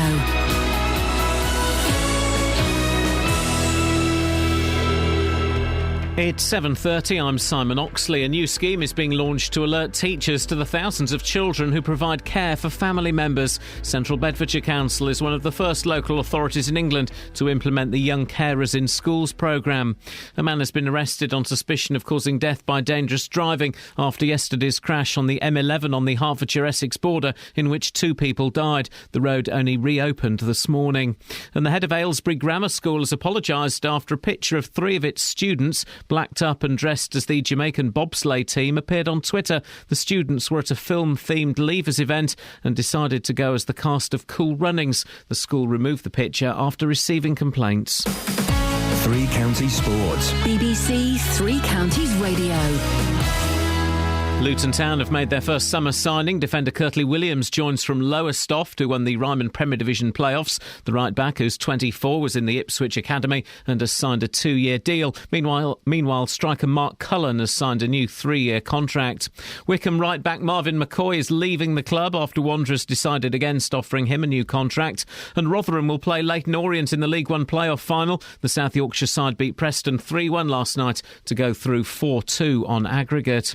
Boxing promoter Frank Warren believes Hatfield's Billy Joe Saunders is favourite to become the first ever British fighter from the travelling community to become a world champion. The middleweight fights for the European title in July. If he wins, he'll become the mandatory challenger for the WBO world title. He will go into the number 1 spot in the WBO if he beats Blandamura. It's a tough fight for him. Blandamura's 22 fights undefeated.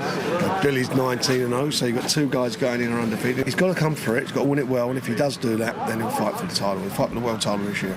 Olympic long jump champion Greg Rutherford has once again defended his recent British record-breaking jump. Rival Chris Tomlinson had questioned the validity of the jump in America, but the Milton Keynes athlete says he's ignoring the criticism. As I understand it, it's a perfectly legal competition with perfectly legal everything there, so I wouldn't really understand if there was a problem. Now, individuals having an issue due to a video that's been seen, I mean, again, I can't influence those people, and I'll just let them get on with it and do and say as they like, really. And in tennis, Andy Murray will face the world number 1 Rafael Nadal for the first time since 2011 in the quarter-finals of the Italian Open. BBC 3 Counties News and Sport. The next full bulletin is at 8. Call 08459 455 555. BBC 3 Counties Radio. It's been one of those shows. If you missed the first hour, you would have missed a very interesting conversation with Darcus Howe about racism. What should have been a little look into his mind about whether some young people blacking up to portray the bobsleigh team from the film Cool Runnings was racist or not, turned into, several people have accused him of being racist towards me. I don't know if that necessarily is the case. Let me read some of these texts we've got here. Hang on a second. Noreen says, Ian, don't worry, he's an ignorant, silly man who made me, a black woman, feel very ashamed. Stuart from St Albans, what an angry old man Darcus was. He's the opposite of a white racist. I think he sounds more racist than a few kids trying to have an innocent laugh. Lynn from Hemel, Darcus, Nigel Farage is not racist. Stop listening to the smear campaign. UKIP welcomes members from all ethnicities. Here's an interesting one from Anil. I'm an Indian, and as far as I'm concerned, it is not racist, and if coloured people do not like it, then why don't they go back to their own country? Yeah, that's what he says. Yes, Catherine. Oh, sorry. That's what he says. And his name is? Anil. I'm Indian, as far as I'm concerned, it is not racist, and if coloured people do not like it, then why don't they go back to their own country? Okay. 08459 455 555. Let's not batter on and bang on about Darcus Howe. If you missed it, it will be in the podcast. It will be up later on today. Let's try and focus on the story, which is 4 young white boys blacked up for a party. They pretended to be the characters from the hit movie Cool Runnings. Is that racist? That's the simple question, isn't it? That is a simple question. Basically. Would you do it? Dress up as Cool Runnings? Yes. I've never seen it. It's funny. I mean, it's silly. Would it inspire me to want to dress up? Possibly not. No, I don't think I would. I don't think I would. But not because I'm worried about offending anybody. I went to a party the other week and the Spice Girls were there, and yes, there was one man dressed as Scary Spice, and he wasn't a black man. Did he black up? Yeah. So you were at a racist party? Was it a racist party? I don't know. You were there. Tell me. We all did think, flipping heck, but he's Australian. Now, can I... Australia... they do... some people think Australia's a racist country. Some people think they're not quite caught up with everyone else. Yeah. Some people. 08459 455 555. Leslie's in Luton. Good morning, Leslie. Good morning, Ian. Leslie, what can we do for thee? Yeah, you know, kids do bakery at school. The kids do what? Sorry, I took my headphones off because I was going to try and take my jacket off while you spoke to me. I can do it this way. Okay. The kids do bakery at school, do they? Yeah. Yeah. Yeah, and my granddaughter, she did some bakery the other day. Yeah. And when she got all the ingredients together, took it to school, the teacher told her she cannot use her ingredients. It has to be ham, bacon, or chicken tikka. Well, it has to be ham, bacon, or chicken tikka? In cones, yeah. I thought cones would consist of blackcurrants and raisins. Hang on a second, Leslie. I'm very confused here. What was she supposed to be making? Scones. Scones? Yeah. Chicken sugars and figs. Chicken tikka scones? Yeah, that's what she did in the end. She did chicken tikka scones? Yeah, that shocked me a bit. Hang on a second, Leslie. I'm confused. She made scones with chicken tikka in. With chicken tikka, with curry powder. That is disgusting. What a disgusting thing to make. It tastes horrible. I think. It does. It's a scone that's got chicken tikka in it. I can imagine exactly what it tastes like. It tastes, and she weren't too happy. No one likes her scones. How old is she, Leslie? She's 11 coming on 12. Oh, bless her. She's made these scones and brought them back thinking the whole family's going to go, nice one. We've got scones. Yeah. And everyone's gone, oh, they're horrible. Yeah. Why? I'm confused on so many levels here. But why chicken tikka or bacon scones? Why would anyone make that? I've never heard of it. And secondly, Leslie, why are you telling me about it? No, I just want you to put it out there if anyone ever come across such nonsense. No, it is nonsense, Leslie. You're absolutely right. I'm going to put it out there. Has anybody ever in their lives, and it sounds like you've lived a long time, Leslie. Yeah, 61 years. I thought so. Has anybody ever come across a chicken tikka scones? Has anybody ever eaten such a disgusting thing in their life? Can I say one more little thing? Please do, sir. Can that little red Indian boy seek some life? Sorry, you've lost me. The little red Indian boy. Yeah, that's phoning about blacks who go back to them country. That was Anil. I don't know. I don't think he's red Indian. I think he's from the Indian subcontinent. Well, to me, he's red. End of story. Thank you very much indeed. I've not got a clue what's going on. Anybody? I don't think Anil's red. I don't think we got red Indians. Yeah. Okay. Oh, I see. Okay. Right. Because he's coloured. Okay, thank you. Because he used the word coloured. Thank you, Catherine. Catherine's doing a lot of clearing up in my left ear this morning. Not because there's detritus in there, because I haven't got a clue what's going on and she just keeps popping up and whispering in my ear. Has anybody ever had chicken tikka scones? What fresh hell is this? That poor girl. She's 11 and she's brought them for her grandpa and her mum and her dad and they've all gone, oh, that's disgusting! You know what I'm blaming for this? Heston Blumenthal, right? Him and his weird ideas. He thinks he's the Willy Wonka of cookery. Do you know why I'm laughing? Why? You look like Princess Leia with your hair. That looks brilliant. 2, 1, 2. Now that looks brilliant. There we go. That's better. That doesn't look so brilliant now. I'm going to have to cut you off. Oh. There we go. Richard's in Stevenage. Morning, Richard. Morning. Richard, what would you like to say, sir? Darkus. Just wanted to say that I don't think he's done his cause any good regarding the anti-racism campaign. Tell me why. Just by the way that when he came on the radio, the first thing he wanted to do is attack, and he's painted everyone with the same brush, much like what's been discussed before as sort of like casual racism from white towards black people. It's almost as if he's done exactly the opposite, and I thought it was completely wrong. Yeah, it was. I don't think he did whatever cause it is. I don't think he did. I don't think he did himself any favours. Certainly by using. He referred to me and white people as your people. Whereas if I'd done that to a black person, I would certainly be picked up on it. He linked me with Nigel Farage, having admitted he had no idea who I am or what my politics are. And he said that when I speak to black people, I probably expect them to be bowing and scraping. When I felt it was a little bit lazy, Richard. That's what I mean. If you're, I haven't followed his work to be perfectly honest. I'm only going on what how you introduced him. But if you're some ambassador for racism campaigns, and you want people to warm to you, and by attacking people and being lazy with your language doesn't help. I mean, he wants people of all colours and all communities to fight against racism, and by attacking a group, or I'm going to say by attacking white people in this sense, I don't think it's done him any favours, or is going to help get more people on board with the cause. Richard, thank you very much indeed. Lots of calls this morning. We'll squeeze them in. I'm just keeping that a bit short because I want to go to J-Dog. Morning, Justin. Hello, Ian. Incredible radio, by the way, in the first hour. Anybody who missed that interview with Darcus Howe, the writer, broadcaster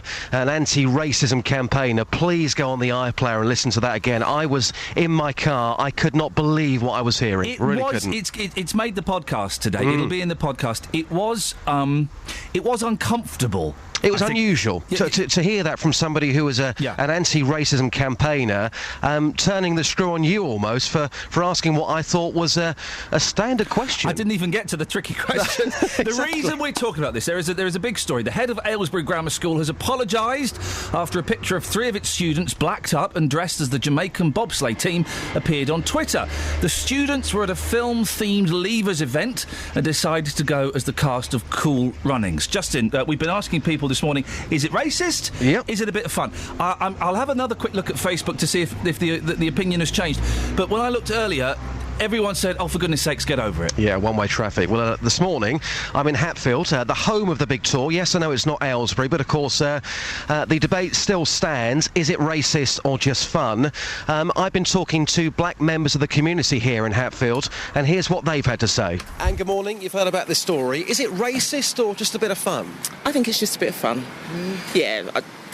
If there's racist intent behind it, then yes, it's racist. But I think people are just a little bit too sensitive at times. So if you went to a party and you saw 3 white men dressed up as black men, you wouldn't even look twice? No. Well, I might look at them and think, weirdos. But other than that, I wouldn't be offended at all. So weirdos, but not racist? Weirdos, not racist. Thank you very much indeed. Thank you. Well, here's Kurt. Kurt, you're originally from Grenada, now living here in Hatfield. 3 boys going to a party and blacking up. Do you think that's racist? Not at all. Not at all, no. I don't think that's racist at all. I just think the theme was films and leaving do, and they were in just the same way they do it in films. They get into character. It's just getting into character. Same. If someone wears Hulk, they'll paint themselves green. Well, we had a guest on earlier on who got very worked up about this. Why do you think that so many people could be offended by this? I ain't got a clue. It's just so... I can't understand the root of it. Maybe if I hear an argument and think, but still, it's... You just can't see it at all, can you? I can't see it at all this morning. Why somebody would think because certain kids dressed up, painting themselves black, is a racist thing. I can't see that. Rena, what do you think about this story? Is it racist or just a bit of fun? I think it's a bit of fun. Just a bit of fun. I mean, every single black person I'm talking to this morning is saying exactly the same as you. Yeah. Do you know anybody who might be offended by this? There will be people out there who will be offended by it, but I see, as far as I see it, it's just having a bit of fun. So why do you think people might be offended by it then? Because I can't find any so far. I really don't know, but, we all think differently. Yeah. So some people might think, it's just being racist, but at the same, if the You know, I mean, you can have black people doing the same thing, you know, painting themselves white. And what do you say then? Well, have you ever seen that, though? No, I haven't, no. I haven't, no. Just a bit of fun as far as you're concerned, and Cool Runnings. What a fantastic film that was. Well, I haven't seen it, so I can't... I'm going to lend you my DVD. Thank you. It's that good. Have a good weekend. Take care. Same to you. Well, of course, the Wayans brothers did it in White Chicks. They did. And in yes. reference to that gentleman, I don't think Hulk is a race. I know there's Hulk and there's She-Hulk. I think that's pretty much it. I think there are only two Hulks. It's a very good point, but I'm delighted with that reaction because I was hoping that people were going to say that, because some people can get very worked up over what some people would see as nothing.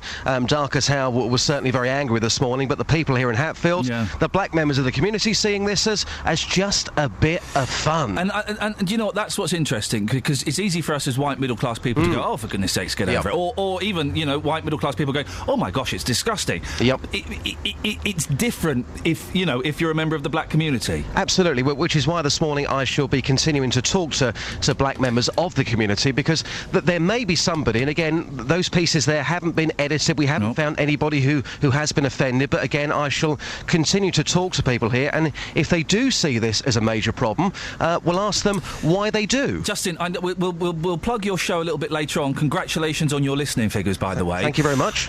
You've now got someone actually listening to it, so that's a great start. But I've got to talk to you about Postmen and Dogs later on. Yes, Can we do that? Yeah, no problem. Because we need to have this out. Yeah. I disagree very, very strongly with you. OK, boss, and by the way, yes? I don't know whose these are, but there's 7 pairs of socks in the radio car from Primark. Any ideas on who they could be? That is disgusting. I know. Disgusting. Travel news for beds, cards and bugs. BBC Three Counties Radio. Starting in Bedfordshire, the Shillington Road in Shillington's partially blocked to Marquis Hill because of a breakdown. The A1, usual congestion southbound towards the Black Cat roundabout. Some delays on the A10 passing Cheshunt we've seen on the speed sensors, particularly slow down towards the M25. And then into London through Enfield is also very heavy. A1 into London towards Mill Hill Circus is slow. And there are delays on the A40. If you're heading up towards the Polish War Memorial, this is again into the capital. There's an accident just before the Polish War Memorial. That's the cause of the queue from the Swakeleys roundabout. Anti-clockwise M25 is slow towards junction 16 for the M40, and delays of up to 20 minutes on Virgin trains at the moment. There are signalling problems between MK Central and Rugby. James Worley, BBC Three Counties Radio. James, thank you very much indeed. Excellent stuff. 7:47 exactly. It's Friday, the 16th of May. I'm Iain Lee. These are your headlines on BBC Three Counties Radio. A new scheme is being launched to alert teachers to the thousands of children who provide care for family members. Central Bedfordshire Council is one of the first local authorities in England to implement the Young Carers in Schools programme.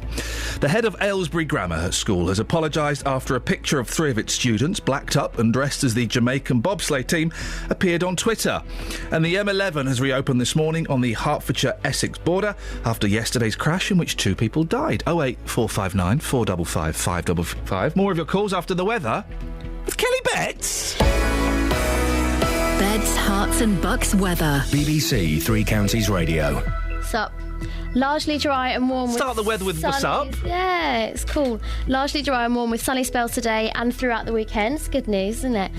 There's a small chance of an isolated heavy shower, though, but that's in the far north during the afternoon. Although almost all places will remain completely dry and it will feel warm in the sunshine, obviously, with light and variable winds. Maximum temperature of 23 degrees Celsius, and tonight will be dry with variable amounts of cloud and some clear spells. How do you know that stuff? I just know off the top of my head. I just sensed it when I went outside. You're fantastic.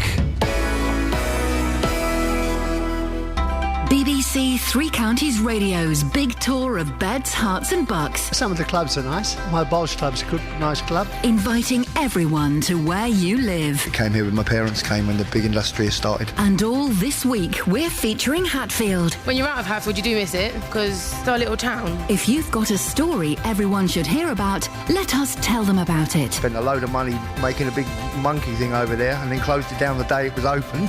The Big Tour. I've lived here all my life. Enough. I enjoy it. From BBC Three Counties Radio. Just found out that there is also a red Hulk. 08459 455 555 is the telephone number. I nearly read that out. You know, I just read what's ever on the screen in front of me.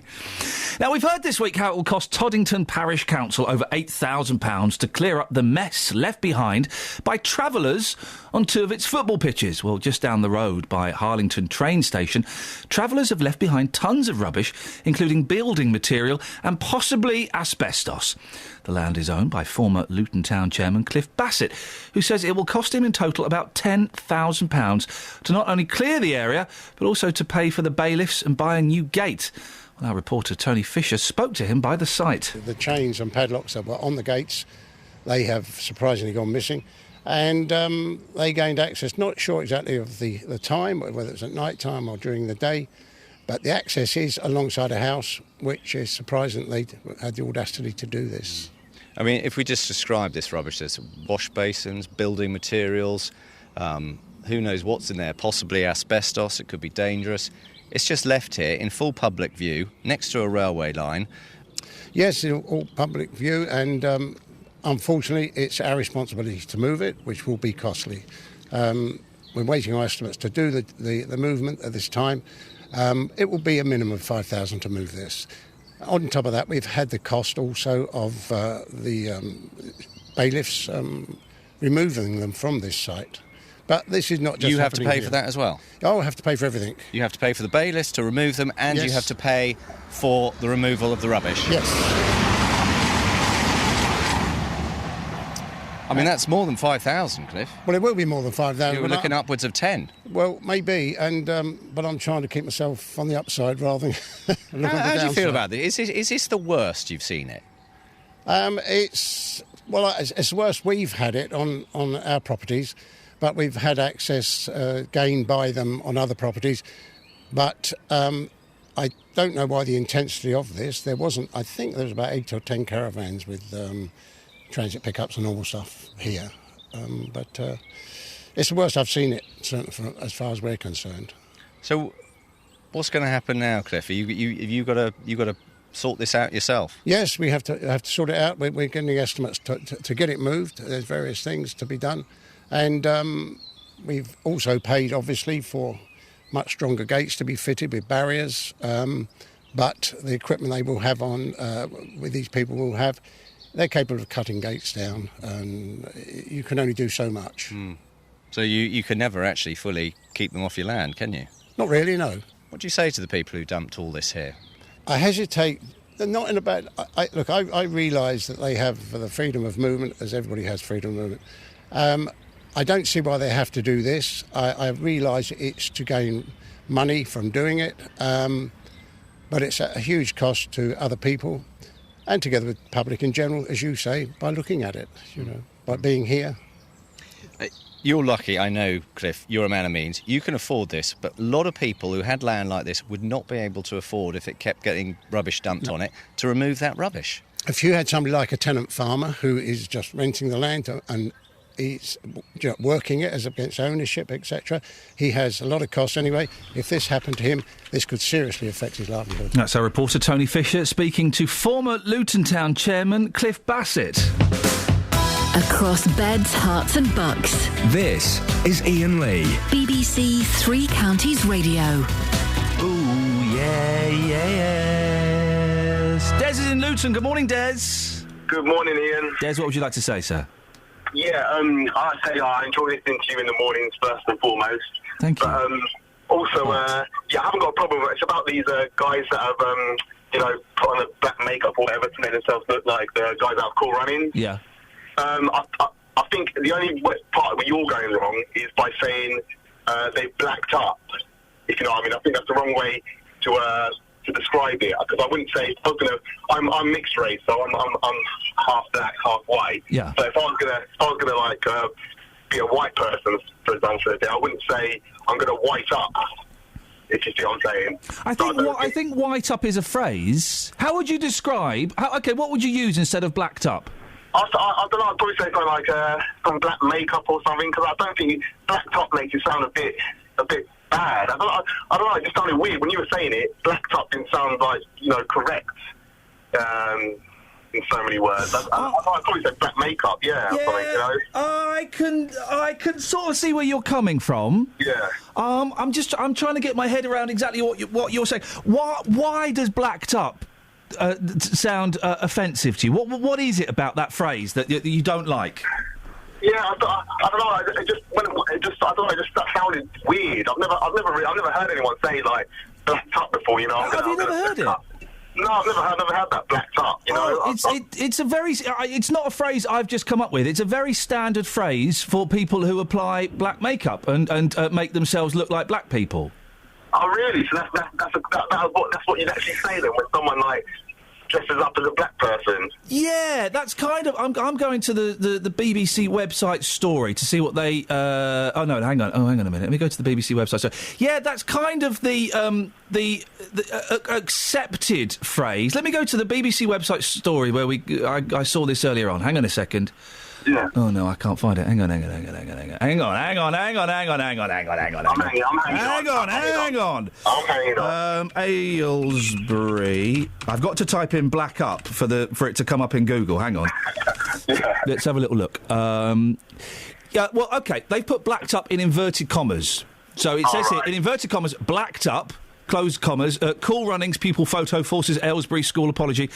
So they've put it in inverted commas, which would imply maybe it's a phrase that perhaps they wouldn't necessarily use. Yeah. Well, listen, it is an accepted phrase. I'm going to put it out there though and see what people think. Yeah, sure. Thank you for bringing it up. 08459 455 555. I'd never considered it to be offensive, but looking at it on this BBC website, every time they use the phrase blacked up, it's in inverted commas. That's because it's a kind of slang term, isn't it, I guess? I don't know what else. I mean, yeah, they put on black makeup. They pretended to be black people. Pretending to be black people doesn't necessarily mean that they have made their skin darker. Their faces? Well, darkened. See, I don't know if darkened. If we're going to go into to what's correct, I don't know if darkened is appropriate these days. I mean, to me, it doesn't really make much difference. But I don't know. 08459 455 555. We'll put that out there. Chris is in Bedford. Morning, Chris. Morning, Ian. Chris, what would you like to say? Right, okay. Congratulations on holding your tongue with Marcus, okay.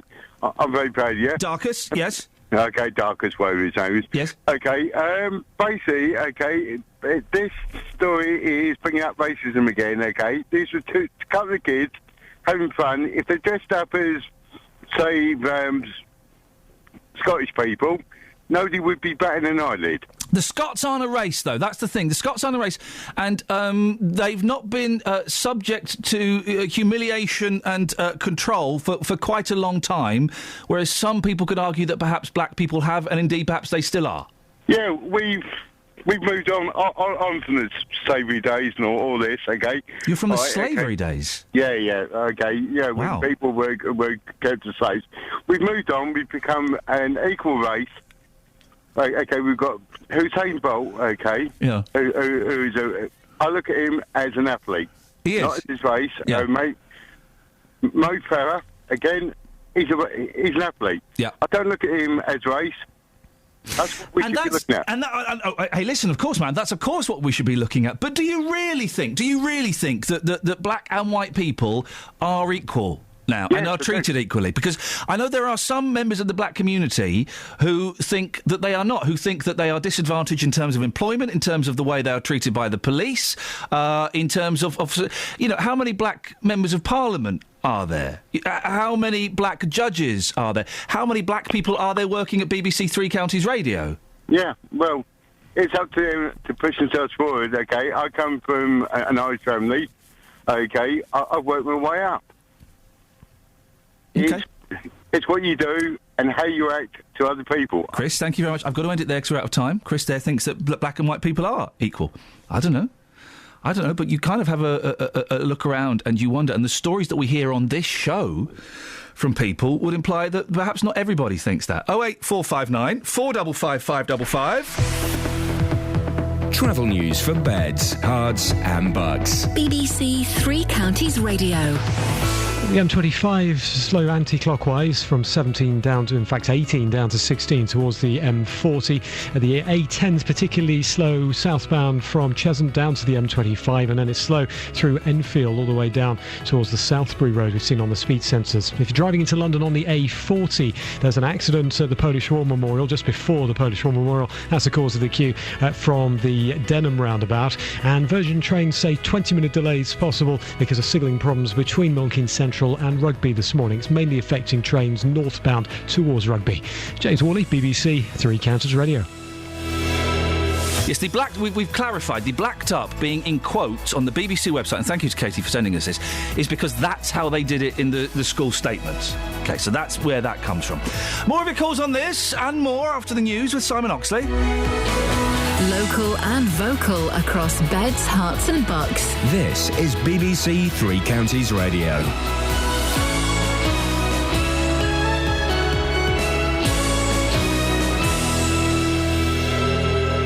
It's 8 o'clock. The headlines: Bedfordshire schools highlighted in help for child carers. Aylesbury Head apologises in blacking up row. And man arrested after 2 die in motorway crash. BBC Three Counties Radio. A new scheme is being launched to alert teachers to the thousands of children who provide care for family members. Central Bedfordshire Council is one of the first local authorities in England to implement the Young Carers in Schools programme. Kate Smith is the head teacher of Linslade School. We have a background in our school of working with young carers, as do our partner schools who've also received the Gold Award. What we try to do is to make it okay, it's safe to be a young carer in schools, because a number of young carers don't come forward because something like 26% of young carers actually say they're scared to come forward because they don't want to be picked out by their peers as being different. They don't want to be bullied. The head of Aylesbury Grammar School has apologised after a picture of 3 of its students blacked up and dressed as the Jamaican bobsleigh team appeared on Twitter. The students were at a film-themed Leavers event and decided to go as the cast of Cool Runnings. The school removed the picture after receiving complaints.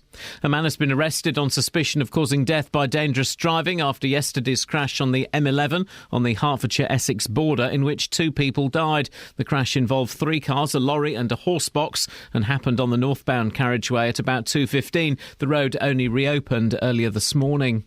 The energy regulator Ofgem has announced it's fining the electricity and gas company Iain £12 million for mis-selling. The money will be paid back to customers and is the biggest repayment the regulator has ever imposed. More than 300,000 of Iain's most vulnerable customers will get £35 off their electricity bill, and there will also be a compensation scheme. Burglars have killed pets at a school in Leighton Buzzard. Police say pupils at Old Bank School have been left devastated by the heartless thieves. More from Tony Fisher. The break-in at the school in Sandy Lane took place early last Wednesday morning. A number of fish and a hamster were killed in the school's animal care centre, and the intruders tried to feed the dead hamster to a snake. The police say that both children and staff have been affected by what's happened and want to speak to 4 men in tracksuits who were seen in the area at the time. 3 people have been arrested following an attempted abduction at Watford Junction train station on Wednesday night. Police say the 2 potential victims are now safe. Inquiries are also being made in the North Buckinghamshire village of Leckhampstead.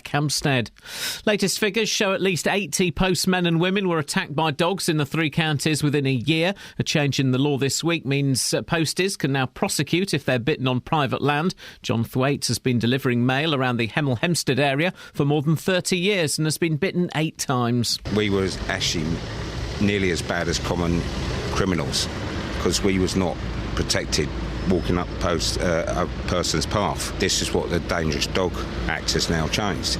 The owners have to be now more responsible for their dogs. In sport, Luton Town have made their first summer signing. Defender Curtly Williams joins from Lowestoft, who won the Ryman Premier Division playoffs. The weather dry and sunny, a maximum temperature 23 degrees Celsius, remaining warm and sunny as well over the weekend. And you can get the latest news and sport online at bbc.co.uk/3 counties.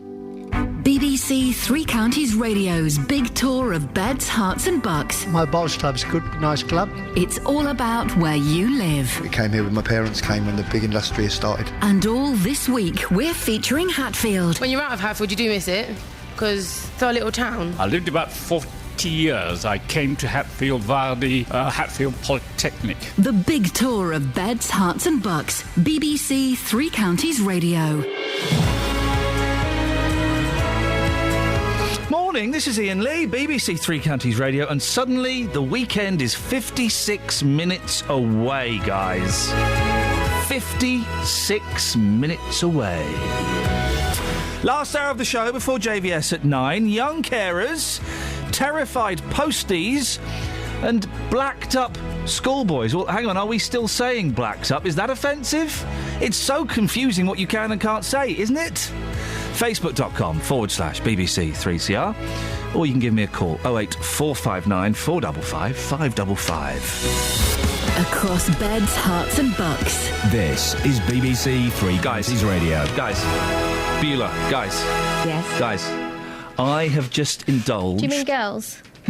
I have just indulged in one of my favourite secret little pleasures. And it just, every time... I don't get to do it very often. It's not that, Kelly, no. I don't get to do it very often, but whenever I do, it just makes... Look at the smile on my face. You really are smiling. Yeah. Have you been to the loo and not washed your hands again? No, I wash my hands now. All right. Was it Good for that? you. No. I do that all the time. That's Was it something that you did in the loo? something I did on the way back from the loo. Something. Call scoins? No. It's something I do that all the time. I get to do it maybe... I don't know, once a year? What was that? What sounded like... What does that You sounded like Gollum then. What was that noise? That was my calculation. Precious. No, that was me. That was me. Do it again. No, that was my calculation voice. Do it again. Well, I don't need to calculate You it. can't. No, I can do it again. That's my calculation voice. You can't Calculate physically something. do that again. That's... I can do it again, but I know the sum. I do it about once a year. Sometimes I might do it twice a year, but... I love it. What? That's Everyone's my got little pleasure. Everyone's got a calculation Your voice. chin just retracted fully into your neck. when Okay, you- so I've got a calculation. I've got a chin. Well done. Anyway, what's this point? Anyway, what is your pleasure? I got to take an unnecessary key off my keyring and get rid of it. I make my keys just a little bit... Good story. No, whoa, hey! Hey, if I had a show on the radio, I would definitely talk about that. People need to know this stuff. No, listen. People back me up on this. 08459 455 555. It is one of God's gifts to us. The realisation that we've got a key we don't no longer need, What and was we the can key? take it off and we can chuck it in the Why bin. don't you no longer need it? Not got that door no more. But since... I've not got that door no more. Since when? Since I don't know, 6 months ago. So you could have taken it off 6 months ago. You've had it for 6 months unnecessarily. Okay.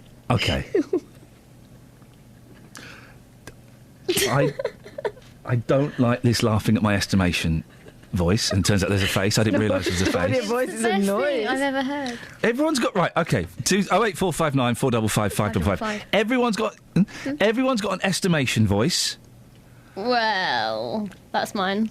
and you're faking that. And one of life's pleasures is being able to take a key off the key ring we no longer need and get rid of it. You know what I did this morning? I used my key locator. You know I lost my door keys Yeah, for a week. yeah. Let's move on, shall we? To Leaped for it and I found it. It was like a metal detector. It's amazing. It was worth don't losing the tell keys me in just my to use it. ear. Well, I've got important story to do. Turn that off. Thank you very much indeed. So this is a very important story. Central Bedfordshire is one of the first places to bring in a new scheme to stop young carers falling behind at school. The Children's Society and the Carers Trust have found that tens of thousands of young carers are lagging behind in lessons and are trying to juggle school with looking after family members. The Young Carers in Schools programme has been designed to ease that pressure. Well, in a moment, we'll hear from Peter Grigg. He's the Director of Campaigns and Policy at the Children's Society. But first of all, let's talk to Shelley Hobbs, who's a young carers support worker for carers in Bedfordshire, working with children aged 12 to 17. Morning, Shelley. Good morning. We've already heard a story this morning of one young girl, Holly, who's 10, who helps out with her mum who's got MS. What kind of stories do you hear? We hear a lot of different stories, actually. We support young children who are looking after their parents or their brothers or sisters. So it could be a mental illness, or it could be a physical disability, or it could be a substance issue. So it's a very wide variety, really. And 12 years old is a really young age, isn't it, to have adult responsibility placed on your shoulders? It is, yes. So it is really important that young carers are identified so that we can support them and just make sure that they stay safe and healthy and access the support they need. Are they easy to identify? Because we were speaking to a guest earlier on who suggested that perhaps a significant number of them don't come into school and say, "Hey, I'm looking after my mum. She's got MS." They keep it fairly close to their chest sometimes. Yes, definitely. I think we find that quite a lot, actually. So the young carers themselves might not want the school to know, or they don't want their peers to know. They might be embarrassed, or sometimes they don't actually see themselves as a carer, as it's their family member. So, how much of a battle do you have to get them to admit they need help, Shelley? Do you? I would imagine that a lot of these young people slip under the radar, don't they? Yes, they can do, but we can work collaboratively with schools and other organisations, so we can raise awareness and identify them, and then we can support them through the services that we offer. And what support do you give them, Shelley? We have quite a wide range of services that we can offer. So Carers in Bedfordshire can offer young carers social clubs where they can meet and learn from each other. We also have focused activities at our clubs so we can meet the variety of their needs. So it might be homework support or learning more about their cared for's illness. We can provide one-to-one sessions. We can support the whole family in general and support the whole family at our carers cafes. We can provide the young carers with a grant of up to £200 to improve their health and well-being. We take them on trips and residential so they can have a break from their caring role. We provide them with information, advice. We can advocate for them, and we can support them in their education, training and employment. And we can also signpost to other agencies where needed. Shelley, if people think you might be able to help them, how do they get in touch with Carers in Bedfordshire?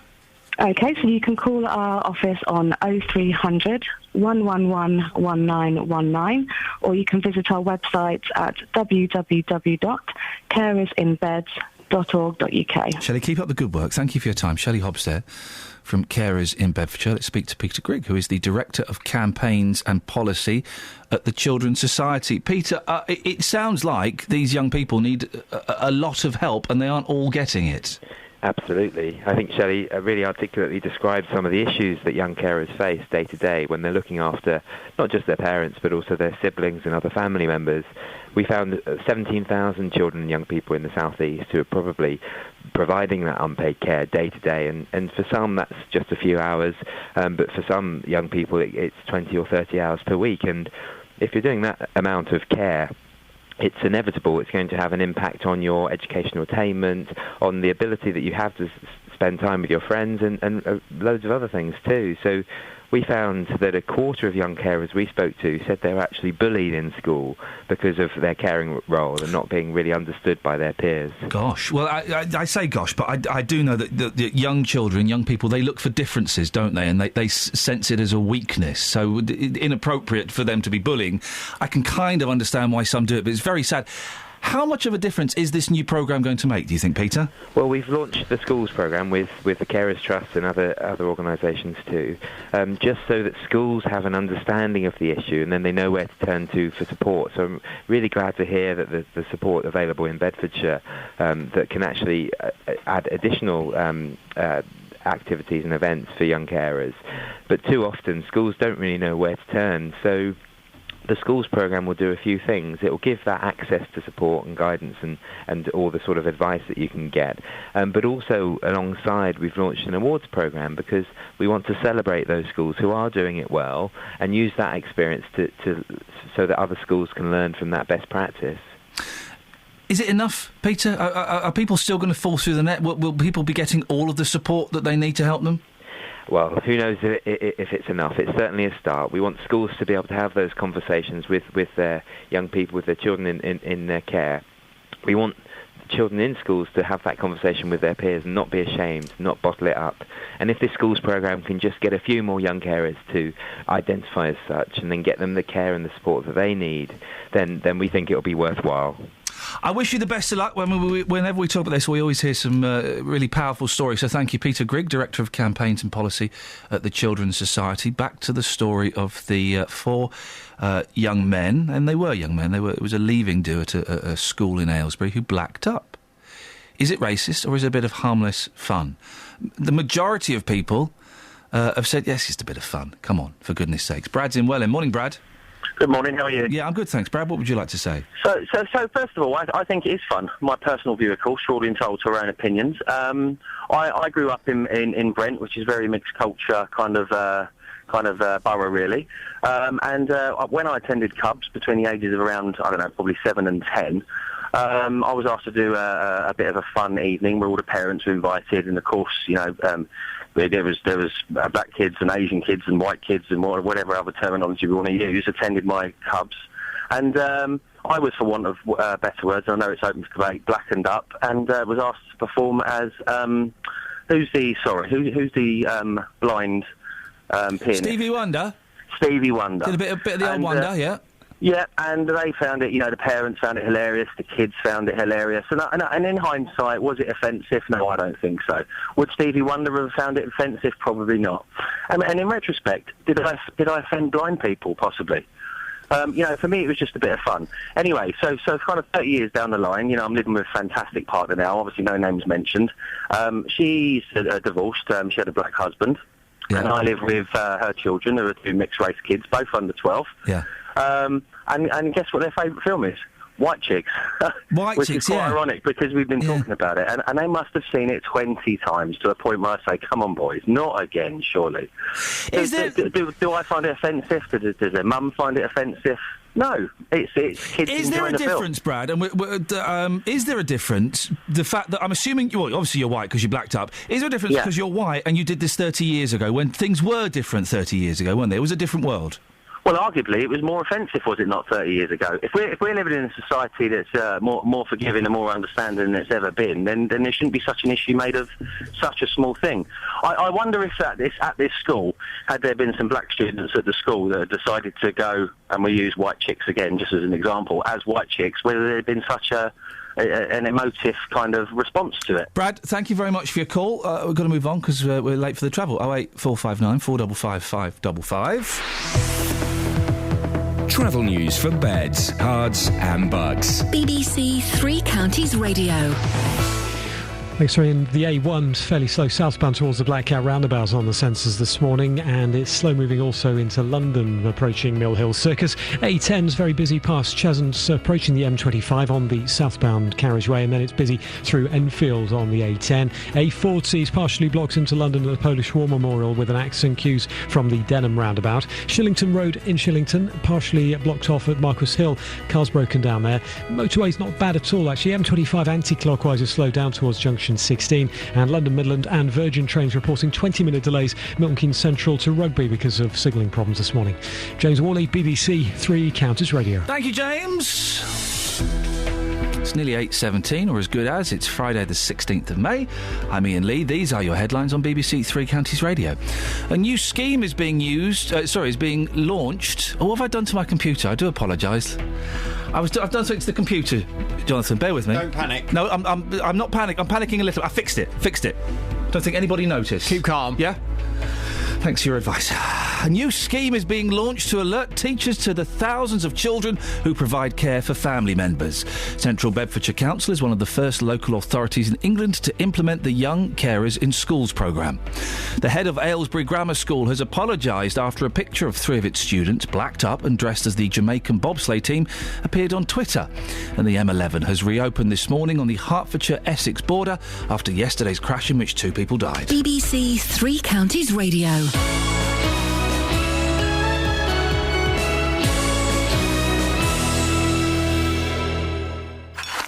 Every Saturday from midday, it's all about the food. We've also got chicken and spring veg sausage rolls, a traditional family cheesecake, pan-fried sea bass. Nick Coffer's Weekend Kitchen. I've put chilli and coriander in it. Again, traditionally, wouldn't have that. But it's very simple and delicious. You could have it from chopping board to table in 20 minutes. Honestly, it's that quick. Local chefs showcasing simple, straightforward dishes you can try at home. Crush them and put some salt in there and some olive oil and get everything mixing together a little bit. You get a whole different effect. You're tenderising a really tough cut of beef into something that's as tender as beef fillet, really. Nick Coffer's Weekend Kitchen, Saturdays from 12 on BBC Three Counties Radio. Thanks for your calming presence then, because That's okay. I would have panicked. I could see you were on the verge of panicking. It was going, wasn't it? I was... But you just brought you down. Don't panic. No. It's only radio. Yeah. Well. You know. So you say something a bit wrong. What? Doesn't matter. Makes you look good, doesn't it? How can you wear a jumper in this weather? Because it's freezing in these studios, that's why. Oh, yeah, I forgot you're one of them. So what do you mean one of them? There's air conditioning. You're the fella that when it's the winter, you have to have 2 heaters in there, otherwise you start crying. Yeah. It's freezing. I can't stand cold studios when I'm trying to work. I prefer the cold studios. Do you? It keeps me alert. If it's too warm, I get lethargic. And boy, oh boy, I've got to be on my toes these days. Sometimes I find myself almost shivering during my show. Freezing. David Letterman would have the studio cold. So if you watch the David Letterman show, the audience are in coats because he has it nice and cold because it keeps him alert and it keeps the audience alert and focused. / freezing. Yes. I mean, honestly, some days here, it would be warmer to work in a butcher's fridge. My first job I ever had was working in B-Jams. Oh, yes. My uncle used to work for B-Jams. Yeah, I like B-Jams. It's nice. But on a Saturday afternoon, I would often draw the short straw and would have to go into the big walk-in freezer, shut the door, and count everything, do a stock check and count everything. And you had to write it down. And I actually wanted to die. At the age of 15, I wanted to die. You wanted to... Oh, that's very sad. It was so painful. So painful. Well, it's an important life lesson, you see. It's made you appreciate what you've got. Boy, oh boy, You're not in a butcher's fridge. Yeah, exactly. Or a fridge at B-Jam. Thank goodness for that. What's in your show this morning? I like this story that you've been talking about this morning, the blacked-up students. Oh, yes. Yeah, it's good, this one. Coming up from 9 on the big phone-in, I'll be asking, did the blacked-up students in Aylesbury do anything wrong in your eyes? A school has apologised after a picture of 3 blacked-up pupils dressed as characters from the film Cool Runnings were posted on its Twitter account. The Aylesbury Grammar School students, they dressed up as the Jamaican bobsleigh team for a film-themed Lovers' Day event, or Leavers' Day event, rather. The picture... Lovers' Day event? Yeah, it would have been a slight change, wouldn't it? It's a Leavers' Day event. Yes. The picture was later removed from their feed after complaints. The school has unreservedly apologised for any offence that was caused, and they maintain the fancy dress was not designed to be derogatory or racist. Well, I have to be honest with you, I don't know whether they've done anything wrong. No. I don't know. I genuinely don't... Is it racist? What's the general consensus so far? No. It's not. From black and white alike, apart from Darkest Hour, who goodness knows what was going on there. Oh, yes. I heard all about that. Oh, my goodness gracious me. Generally, no. It's not racist. Surely the whole point of going to... When you go to a fancy dress party or to a themed evening where you're supposed to dress up as someone, the whole point of it is you're supposed to look as much like them as possible. Yep. So if you want to go to a fancy dress party as someone who is black or Asian, then wouldn't it be a bit stupid for you to dress up as them but still go with a white face? I was thinking, would I do it? And I've been saying no all morning. I have to correct myself. Many, many years ago, when I used to be somebody, I was asked to appear on Celebrity Stars in Their Eyes. Right. And I said, I want to go on as Beyonce. And they said, no way, that's not happening. They wanted me to be Justin Hawkins from The Darkness, and I said, no way, that's not happening. We said goodbye and parted ways. But yeah, I would have blacked up to have been Beyonce, and it wouldn't have been racist intent. I just did a good Beyonce at the time. But then, if you're white, should you go to a fancy dress party as a black person? Is that in itself? Mind you, why would that be racist? Surely the whole idea is that you just go as somebody. Mind you, if you're doing it to be derogatory to black people and go, hey, aren't black people thick and aren't black people stupid? If you're doing that with your intent, then yes, that is racist. If you're doing it to represent, well, no, exactly. If you're doing that to represent black characters in the film, I don't think it is racist. No. You wouldn't. If you're going to a fancy dress party and you decided, I'm going to go as, I don't know, a black character that's on TV or something like that, you wouldn't be going there to say, I think black people are stupid. Some people might. Why? Because they're racist. Yeah, but why would dressing up as that character on TV or that character... Why would that automatically... Wouldn't automatically. I have to be careful how I phrase this because, years ago... I went to... no, I didn't go, actually. There was a fancy dress party held for a job that I was working on. There was a celebrity there, I've got to tread very carefully, who had been in the papers for a racist attack. Right. And this celebrity went to the party blacked up and thought it was very, very funny to go, as a black person, doing a chalky voice, knowing that his history of being linked with a particularly nasty racist attack. He was doing that, I believe, to in a racist way. You don't think he was doing it to send himself up for the fact that he'd been in trouble over it? No. I think he was doing it to be derogatory towards black people. Well, then he's an idiot. Yes. But surely a bunch of school kids going to a film-themed Leavers Day event, going as the Jamaican bobsleigh team, they weren't doing it to be racist, were they? I suspect not. I don't know the gentleman, but I suspect not. Well, apparently one of them, because was it 3 or 4? 4 of them, I think. 4 of them. One of them's mixed race. Oh, OK. So does that make it different? I didn't know that. That's one interesting. Of them's mixed race. That's interesting, yeah. 3 white boys and a mixed race boy. Yep. So does that now mean that it's less racist? Or? That's interesting.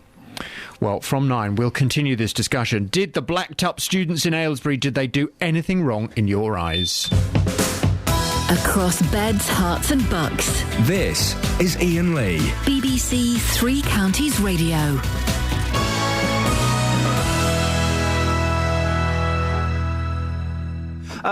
Caroline's in Welwyn Garden City. Good morning, Caroline. Good morning. Turn your radio off, please. I have. Oh, are you on speakerphone? No, I'm on my phone, just called in. It's a weird echo. OK, never mind. What have you got for us, Caroline? Oh, just to say your story about the key and, the joy you took. This morning I took great joy because I managed to take a key ring off my key ring. You know how you get more and more and more? Yeah. And I just couldn't stand it. And I looked at this key and thought, this is my mum's key ring. I don't need it. Take it off. Oh, baby. And you understand how fulfilling that can be, don't you? Oh, true. It's just wonderful. I've got one less bit of stuff to carry around in my key ring. It's just got smaller. What I've got now, I've got a door key, I've got a fob for here, I've got my car key, and I've got a picture of my boys, and that's it. That sounds perfect. I've got my key, my fob for my car, my door keys, my mum's key without a key ring, and a spare key for my neighbour that I needed. Caroline, thank you very much indeed. Look, Catherine's just done it! Oh, yeah. You've just tossed something off. Yeah, car dealership. Why do I want your key ring? And don't you feel better? Yeah, it was all cracked anyway. Yeah, we go, you see. Kelly, take something off your key ring. Do it. We'll come to you in a second. I want to do this thing about posties first, but we'll come to you in a second. The law is getting tougher on dog owners whose animals attack, which will come as welcome news to posties across the 3 counties. The maximum jail sentence for owners can go up from 2 to 14 years. Well, Tracy Jennifer is from the animal charity The Blue Cross, which has been working with the Royal Mail to get the law changed. Morning, Tracy. Good morning. Are the changes in the laws going to make that much difference, do you think? Well, I think the key difference that dog owners need to know about is that previously, if your dog hurt somebody, that you could only be prosecuted if it was on public land. But now that's changed. So now if your dog hurts somebody in your home or in your garden, or even they feel threatened, then actually you can be prosecuted. And that's a real key difference. What about those people who say, come on, Tracy, my dog is running around in the front garden, he's allowed his freedom, or I've left the door open, it's my house, I can do what I want? If they feel like that, if their dog is a nice dog and doesn't hurt anybody, they're okay. But if it hurts anybody, then they could be liable to prosecution. OK. Your charity has said that the relevant authorities need to be given the resources for this to have an impact. What resources do they need?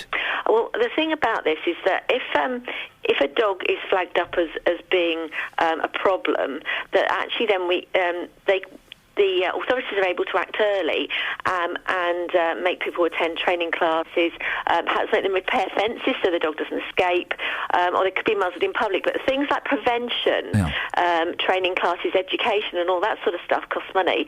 And it's, in these cash-strapped times, that could be an issue. Do you think there are too many thick people owning dogs? It's very easy to own a dog. Just go out and buy one, or somebody might even give you one, and that is a worry because a dog's a living thing. You could have it up to 15 years or more, and we have a responsibility to everybody around us and to the dog to put our time and effort into making that dog a nice canine citizen, so that it's a pleasure to be around. Dogs are great to have in your family and in your life, but if they're a menace, that can escalate and they can become a danger to others. Very tactfully answered, Tracy. Well done. And come on, listen, why are people even bothering with dogs? It's all about the cats. We should all own cats, then we wouldn't have this problem, would we? Well, there's some equal numbers of cats and dogs in the country, so, it's just that we've got all of these animals because we like them and we want them around, and that brings a bit of responsibility. Tracy, I appreciate your time. That's Tracy Jennifer from the animal charity Blue Cross. It's BBC Three Counties Radio. Let's get the travel news now. Travel news for beds, cards and bugs. BBC Three Counties Radio. Thanks, Ian. Well, it's busy in Leighton Buzzard on the Leighton Road. I've just been told by CCTV. Very busy there. High Street North, though, appears to be OK. It's moving along quite well. Shillington Road in Shillington, partially blocked at Marquis Hill because of a breakdown. If you're driving into London, the A40 is partially blocked at the Polish War Memorial with an accident. Long queues from back onto the M40. And that's the M25. Anti-clockwise is still slow. 17 to 16, Maple Cross down to the M40. The clockwise M25 is slow towards Junction 25. That's the Enfield turn into the roadworks, of course. And the A10 and the A1 very busy into London this morning.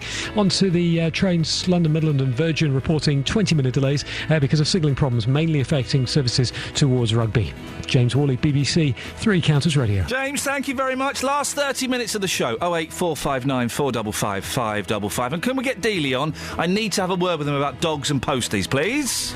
Across beds, hearts and bugs. This is BBC Three Counties Radio.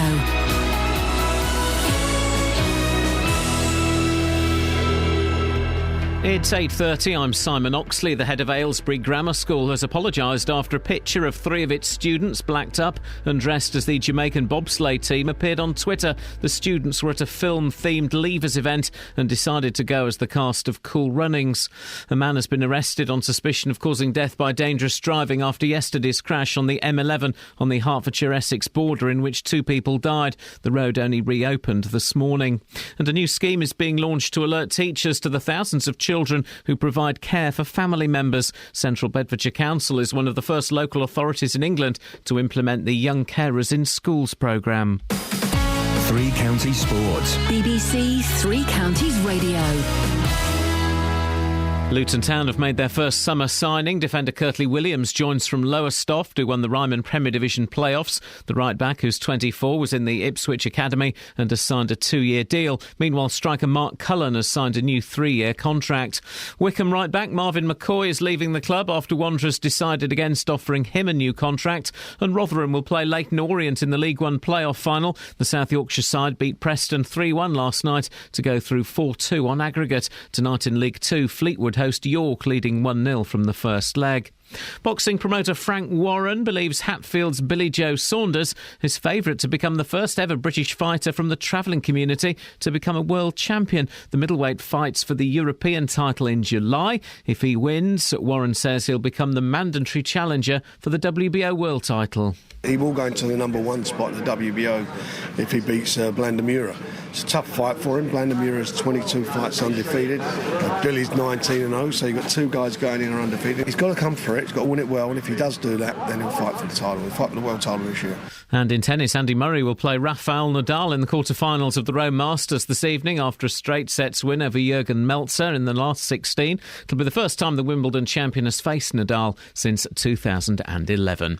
BBC Three Counties News and Sport. The next full bulletin is at 9. Call 08459 455 555. BBC Three Counties Radio.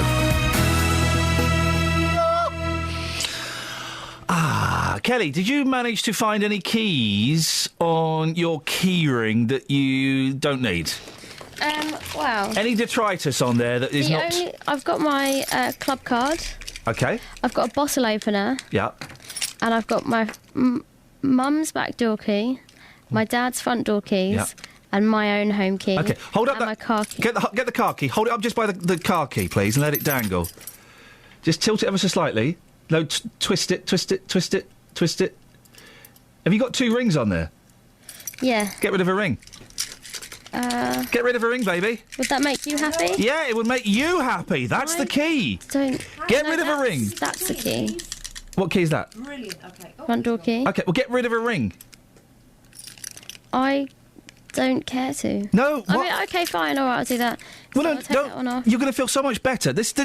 You can all do this. Dave, have you got some keys with you? No, not on me, mate. Oh, flipping it. Right. You know what I could do? Yeah. That back door key from my mum's Yeah.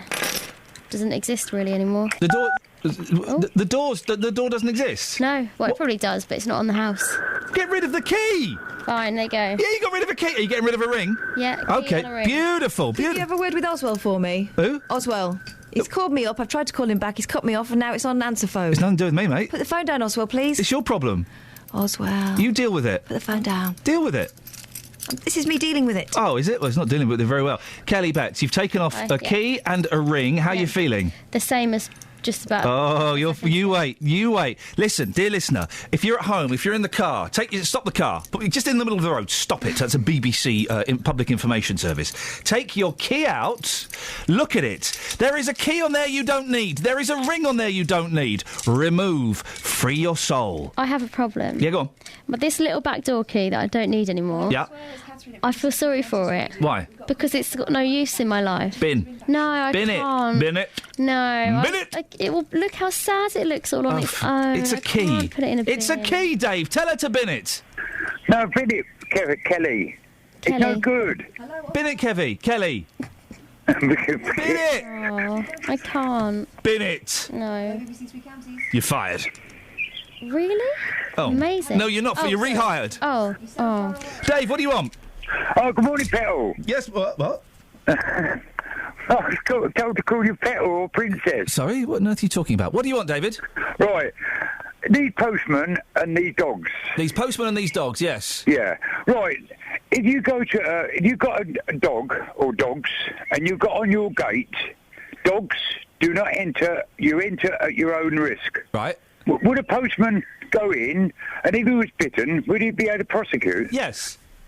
What, with a sign on the door or the gate? Yes. No, you can't do that. Oh, surely the courts will sling that straight out. No, if your dog attacks someone on private property, i.e. your front garden, then you can be done for it, which is right, surely. No, well, no, it's not. No, if you put signs up saying, dogs, do not you enter your own risk. Do not you enter your own risk. Okay, No, I get a better sign than that, but yeah, okay. Right. No, so what's the postman supposed to do? So the postman then, you accept that by doing that, the postman will not deliver you letters. No, That's okay, is it? No, he won't. No, he won't. Fine. He should take it. The common sense of the postman says to say, right, I'm taking this back to the post office. They'll have to collect it themselves. But then, how do they let the people know that they've got post?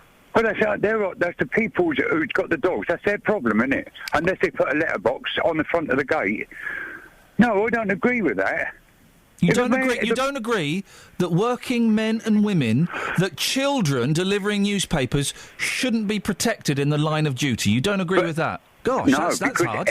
No, because anyone with common sense, if they've got a sign on the door, on the gate, okay, so the young 15-year-old lad who's not delivered the Daily Mail to someone who owns a vicious dog goes back and the owner complains to Bunces, the newsagent, and says, "Where's my paper?" And the young 15-year-old lad gets the sack. Because he's decided not to deliver. No, because the paper boy would say to the man, the newspaper man, no, he's got a sign on the gate, I'm not going in there in case I get bit. He could be not just bit, he could be savagely attacked. No, but listen, it's their job. They've got to do it. Having a sign up is not good enough. You should keep your dogs under lock and key, particularly if there's a chance they might attack someone doing their job. Yeah, but you know, when that postman or that paper man's coming, they could be letting the dog out in the back garden. Yeah. To do oopsies. To do what? Hoopsies. Hoopsies? Whoopsies then. Oh, God. Yeah. And they go in there and they get attacked. You can't blame the dog or the owner if they've got a sign up. Hello? Hello? Oh, there we go. Justin! Come and help me, mate, please. Oh, it's gone.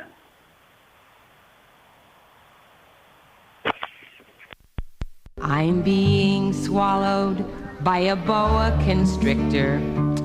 I'm being swallowed by a boa constrictor. I'm being swallowed by a boa constrictor, and I don't like it very much. Oh no, he swallowed my toe, he swallowed my toe. Oh gee, he's up to my knee, he's up to my knee. Oh fiddle, he's reached my middle, he's reached my middle. Oh heck, he's up to my neck, he's up to my neck. Oh dread, he's swallowed my... Oh, I think it's disgusting. Oswell's in Luton. Morning, Oswell. Good morning, how are you? I'm glad you've patched up your differences with former top girl Catherine Boyle. What can we do for you, sir?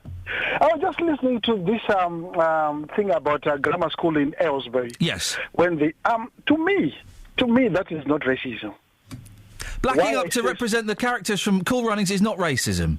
To me, it's not. You know why? Go on. This film has passed through all the boards. Obviously, there should be some board which says this is racism, this is not. It has passed through all that. And these are kids down the line, down the bottom of all things. They are doing something they enjoyed. They went to the movies, they enjoyed the movie. They are just doing something that has been cleared by all the racism people, all the politicians. They cleared all that. So here's something we've not talked about then, Oswell, and maybe you can help us. Go on. Where has this furore, where has all this upset come from? Because we've had nobody, apart from Darcus Howe, I'm going to give him the benefit of the doubt, and I suspect maybe he was having a bad day. Nobody has said so far that this is racist. So where has this storm come from? The head teacher who apologised. Well, he initially tweeted the picture. The head teacher is the person who initially tweeted the teacher, and then he had 2 complaints, and he withdrew it. No, you should send by the tweet, the initial tweet. That's me. Obviously, the racism is has got so many explanations to it now. It's got so many. My explanation of racism is different from every other person. But the trouble is that tweet is a great stuff to me. I wouldn't even want to go and watch them. Racism to me is a white fella beating up a black lad, or a white person not giving a black person a job because they're black, or someone speaking offensively about or towards black people. Racism, I don't think, to me, is for young lads portraying characters in a film. As long as they weren't doing it to be offensive and to express superiority over black people, which we have no reason to suspect they were, it's not racist, is it? They enjoyed that movie. They enjoyed so much that they want to emulate it. That movie has been cleared by all the boards. So to me, that's not racist. These are very creative young men in the school. Oswell, thank you very much indeed. Iain, says Tony on the text, so much fuss over nothing. If you're going to act as a Russian assassin in a film, you're going to put on a Russian voice to make it believable. This is called acting, just as you would do if you want to portray a person of colour. Is Ben Kingsley a racist for browning up to play Gandhi? It ain't our fault mum racist? Yes, that one is. It's a very fine line. That's Tony saying that. It's a very fine line to play, but some people are easily offended. Dealey's in the house. Morning, Just. Hello, Ian. Good morning. I'm disappointed we've not got to talk about dogs yet. We'll try and squeeze that in before the end of the show if we can, because you and I very strongly disagree. And my mum has phoned me this morning about this already. Good morning, Have you been told off? No, not at all. Is she backing you up? Well, kind of, yes.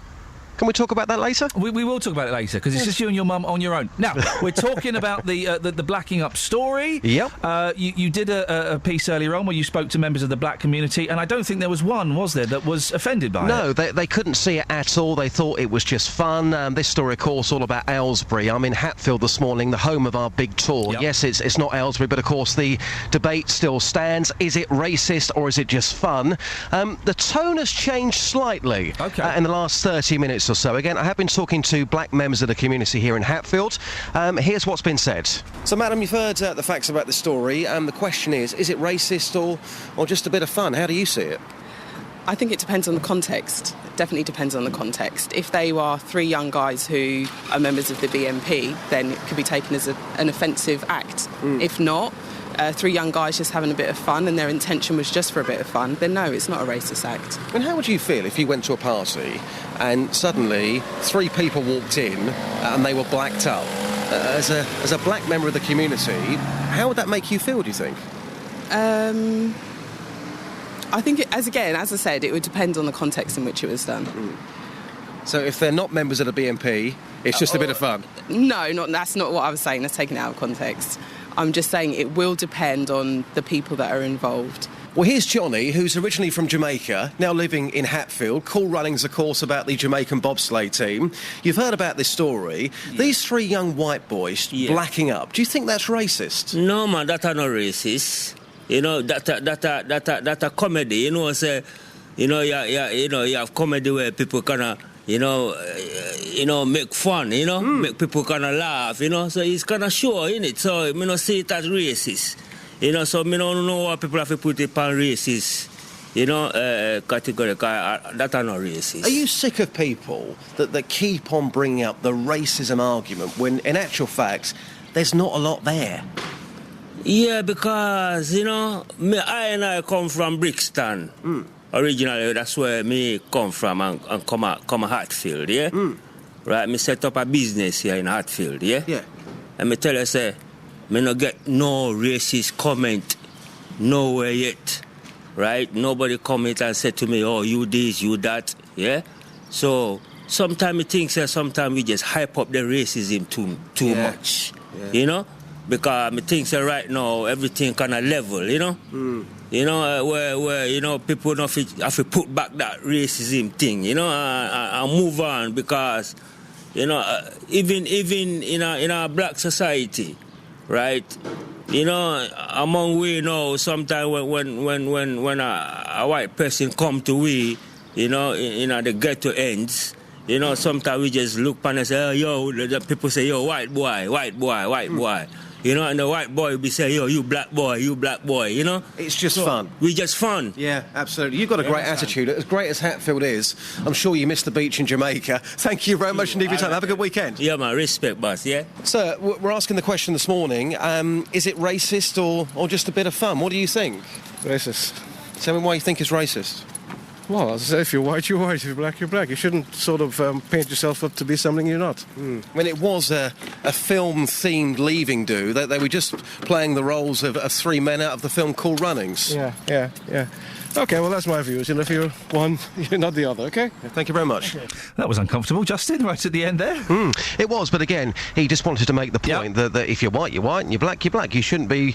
Well, you can't be both. You can't be both. That was his point, but he didn't want to express that any further. Justin, excellent stuff. Thank you very much indeed. If you want to have your say, dear listener, 08459 455 555. BBC Three Counties Radio. Tick your diaries now. Let's get the latest travel.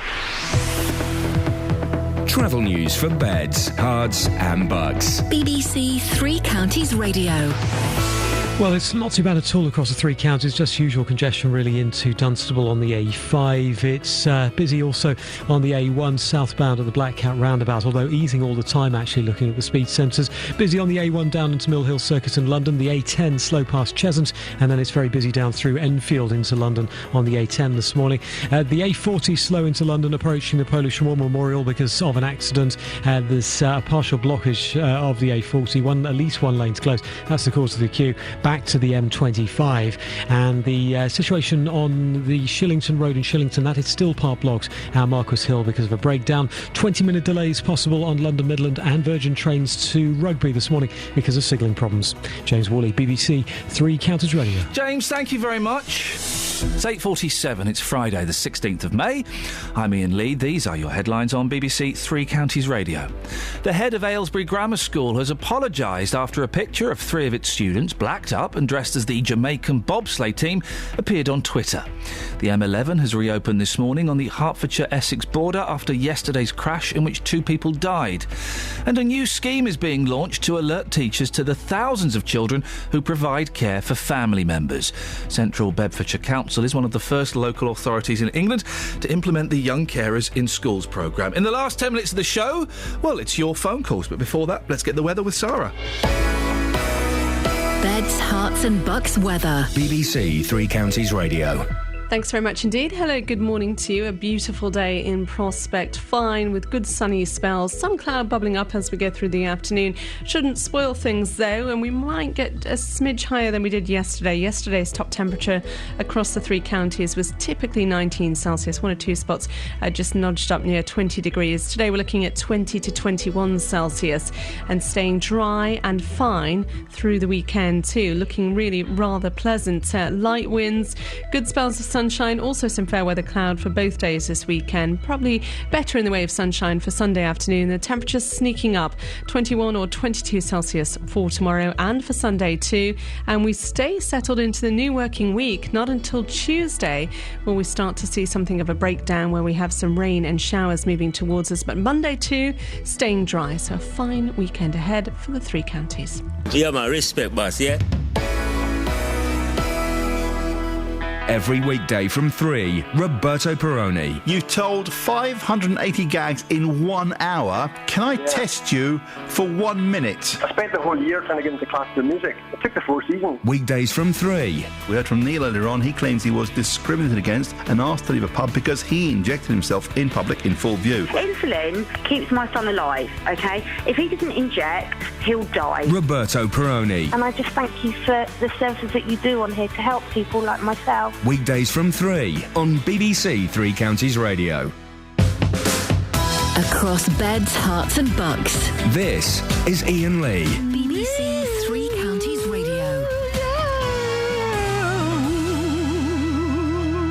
It's the weekend in 10.5 minutes. Whoop, whoop. What's that the sound of? The underground. Oh, it's the sound of the police, isn't it? Where is Scoyne? Well, he came in earlier, then he disappeared. Where's he gone? Oh, I think he's got a meeting with the whoop whoop. It's the sound of the police. Is he actually going to sing that in the meeting? I've expressly told him to. Since he somehow associated himself with our award, I've got no idea how, he's really... his ego's just blown out of control. I found a message from it on my phone. Oh, I wish we'd got that at the time. Go on, what is it? I found it yesterday. This is so good. My phone never tells me when I've got a voicemail, but I just sort of noticed it. I thought, I had about 4, usually from my mum. Yeah. Saying... all right, we're just coming back now. So I don't need them anymore. Anyway, I had one from Scoinsy saying, whoop, whoop, we're going across the road for a late night 2 till 3 show. Give me a buzz if you're in. I assume he was talking about somehow taking over the radio station. Oh, man, I wish when we were all staying in that hotel over the road. I wish that had happened. It's doable. It was initially the plan. Really? Me and Scones were going to put ourselves on air at 2 in the morning. And then you remembered you like having money to pay your bills. Yeah. Yeah. Would anyone have noticed, though? I mean, would anyone have noticed? Well, listen, the listener figures for the station are up pretty much across the board. And so at night time, big figures. Yeah. 3 lonely old men. Yeah, probably a good job that Scoinsy didn't get his way, then. Well, it's always a good job when Scoinsy doesn't get his way. Robert's in Milton Keynes. Good morning, Robert. Morning, Ian. Robert, what would you like to say, sir? Well, I'm getting very confused by this racism thing. What is racist and what isn't? I'll tell you for why. We had at the weekend, we were renaming our youth football team, and we were playing a World Cup themed tournament at Wavendon. It was just for 6 to 9-year-olds, so very young kids, and they all took on one of the World Cup teams. So obviously lots and lots of different nations. Basically, they were going to put their different shirts on, but some went a little bit further to try and typify the nation they were representing. So, for example, the Japanese team, they had these white-type kamikaze things on, and they look tremendous, with the rising sun on it. Yeah. That's Karate Kid, isn't it? Karate Kid does that. Yeah. That sort of thing. Ralph now, Macchio. I don't think anybody thought twice about that, but dressing up like that, you've got to start to wonder, is that a racist? No. It's not. No. You would say not. Did they draw eyes? Did they do the eyes? Well, I saw one that had, and then it disappeared. So I think maybe somebody decided that wasn't a good idea. But would that have swung it, you think? It makes me uncomfortable. But I'm just speaking out loud as I'm trying to process the information. The headband, no, not racist in the slightest. It makes me uncomfortable, but I don't know why. We had someone say earlier on it's the intent, and if the intent is to express superiority over another race or to be derogatory to another race, then that's racist. I guess if I think blacking up to be the Cool Runnings characters isn't racist, then I guess I have to assume that doing the eyes isn't racist. So would you have said if the Nigerian team, which was all white players, had blacked up, would they have been racist? Well, hang on. Are the Nigerian players are black players in the actual team? Are they? Yes, I don't think there are any white players in Nigeria or Cameroon or any of those sort of teams. I don't think they have any white players. First listen, Robert, without knowing more of the details, no, I don't think it's racist. Right. You see, I would have been uncomfortable with that myself. Let's discuss this. Why would you have been uncomfortable? I think it's just that feeling that you don't do things like that now. I'm under the era where, like, the black and white minstrels were on the telly, and then they got swiped off it. It sort of is now in me that you don't do things like that because it's dodgy, shall we say. Yeah, no, I know what you mean, and I think I would have felt uncomfortable with it as well, but I'm struggling to explain why I would have felt uncomfortable. Yeah, that's where I am with it. And when you organise something like this, you have to sort of draw lines somewhere, don't you? I mean, but the other thing is we put something on our website for the whole event at the end of it. Yeah. With the guy that wrote it's a funny remark. He just put, and the Russians kept on playing on everybody else's pitch. Yeah. Which is quite funny when you think about it. A little bit of satire. Yeah, but is that racist towards Russians?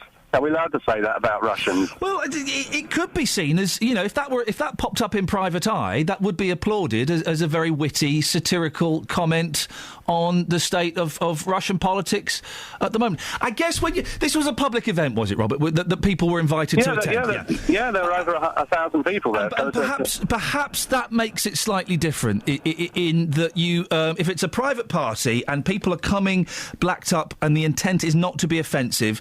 Maybe that's slightly different from a public event where, when we host public events, I guess we have to be slightly more aware of other people's possible sensibilities and possible reasons why they might be upset. Yeah, which is what you have to do at the BBC, isn't it? You have to look a lot further than you would perhaps normally in your private life. Yeah, I think so. And I don't know if what I'm saying is necessarily right. It's just kind of the thoughts that are formulating in my head as I'm listening to you. Yeah, it's hard, isn't it? Because, you don't want to offend anyone. And at the event, nobody was offended. Nothing like that was said. It only got me thinking today, with all this coming out. Well, where do you draw the line on all these things? Robert, I appreciate your call. Gets you thinking, doesn't it? I don't know what the answer is. There isn't an answer. Of course there isn't an answer. Can we just boil it down to intent? Is intent the only thing that makes it racist? Maggie's in Bletchley. Morning, Maggie. Good morning. I listen to Three Counties every morning. Good for you. Thank you. I think it's just getting ridiculous now. Go on. Because you're frightened even to look at a black person. And when I was a young girl, came over here at 17, I'm Irish. We were the butt of everybody's jokes and called paddies. And we had the black and white minstrels, and we never thought of them as being other blinking black guys. Yes. So every day, I'm going to stop listening. I'm not listening to the news. No, Maggie, don't stop listening. We need you. Well, the thing is, just ridiculous. Have you got a radar diary? And they need to get over it. Yes. Okay. Okay, Maggie. Are you going to? Maggie. Are you going to carry on listening to us? Well, I don't know, because it winds me up some mornings. Well, I tell you what. Are you going to listen to JVS at 9 o'clock? I usually do, yeah. Okay. Can you listen to me next Monday? Probably. I'm not worried about Nick or Roberto's shows. They can fend for themselves. It's mine, and just because he's looking at me, I have to say JVS, although, to be honest. Yeah. But as long as you keep listening to me. All right. Do you have a radar diary, Maggie? All right. You got a radar diary? No. In that case, I'm not that bothered. Gary's in London. Good morning, Gary. Good morning, Ian. Little radio joke for you there, guys. Yeah. Little radio joke for the guys and the girls out there who dig radio. Yeah. What you got for us, Gary? Well, I have a comment on the boys blacking up. Yeah. It wasn't why I rang, but interestingly, I don't think it was racist. I just think it was a little bit ill-advised. Yeah, ill-advised. But if it's not racist, then why is it ill-advised? Well, because it's first of all, it's a very dated film, and it requires, I'm sure it's not of their generation. It's not a film that perhaps is, I don't know whether they did it in order to stand out a bit, which makes it just a little bit ill-advised. Okay. But also, the point is that, when Prince Harry dressed up, it wasn't saying he was a fascist, it was ill-advised. Ill-advised. But you've called in about something, let's be honest, far more important than racism. What is it, Gary? Well, I've actually tasted a chicken tikka scone. We had a fella phone up earlier on. His granddaughter, she's 11, she was making scones at school. She took in sultanas and all the ingredients, and they said, no, You're making chicken tikka scones. The whole family hated it. She is devastated. That girl is never going to cook again. Yet you've had one of these disgusting creations, have you? It wasn't that bad, in. Sorry? It was all right. You know, you can get cheese scones. Yeah. By the way, but I'm pronouncing it scone, not scone. Well, I know how to speak, mate. Well, yeah, okay. And it wasn't that bad. You know how the taste of a cheese scone is quite nice. You know, the kind of the savoury and the... Yeah. It wasn't that bad. It doesn't sound particularly attractive. Hey, go on, have this. It's not that bad. Well, I wasn't... it was from a Jamaican shop. Oh, here we go. Okay. Yes. And I went in for something and they didn't have it, so I had that instead. You are such a... Gary, I've got to end it there. Do you know why? Why? You're such a racist. Thank you very much indeed. It's a joke. I'm not really saying that. Travel news for beds, cards and bugs. BBC Three Counties Radio. Well, the M25 still quite busy anti-clockwise towards 16, although easing all the time. The M40 and then the A40, though, slow into London, all because of an accident at the Polish War Memorial. One lane's blocked, and that's the cause of the queue on the approach. A10 into London, slow through Enfield, and if you're heading on to London Midland and Virgin trains, 20-minute delays, mainly northbound towards Rugby because of signalling problems. James Worley, BBC Three Counties Radio. James, thank you very much indeed. I've just had the podcast figures in for this show. They're getting better and better. Thank you so much. There will be a new podcast up this week. I'm going to say it. I think it's the best one we've ever done. JVS up next. I'll be back on Monday. Ta-ta. Local and vocal across beds, hearts and bucks. This is BBC Three Counties Radio. Thank you, Ian. Good morning. Welcome to the JVS show. I'm Jonathan Vernon-Smith. It's Friday. The sun is shining. It's 9 o'clock, and on today's big phone-in, did the blacked-up students in Aylesbury do anything wrong in your eyes? A school has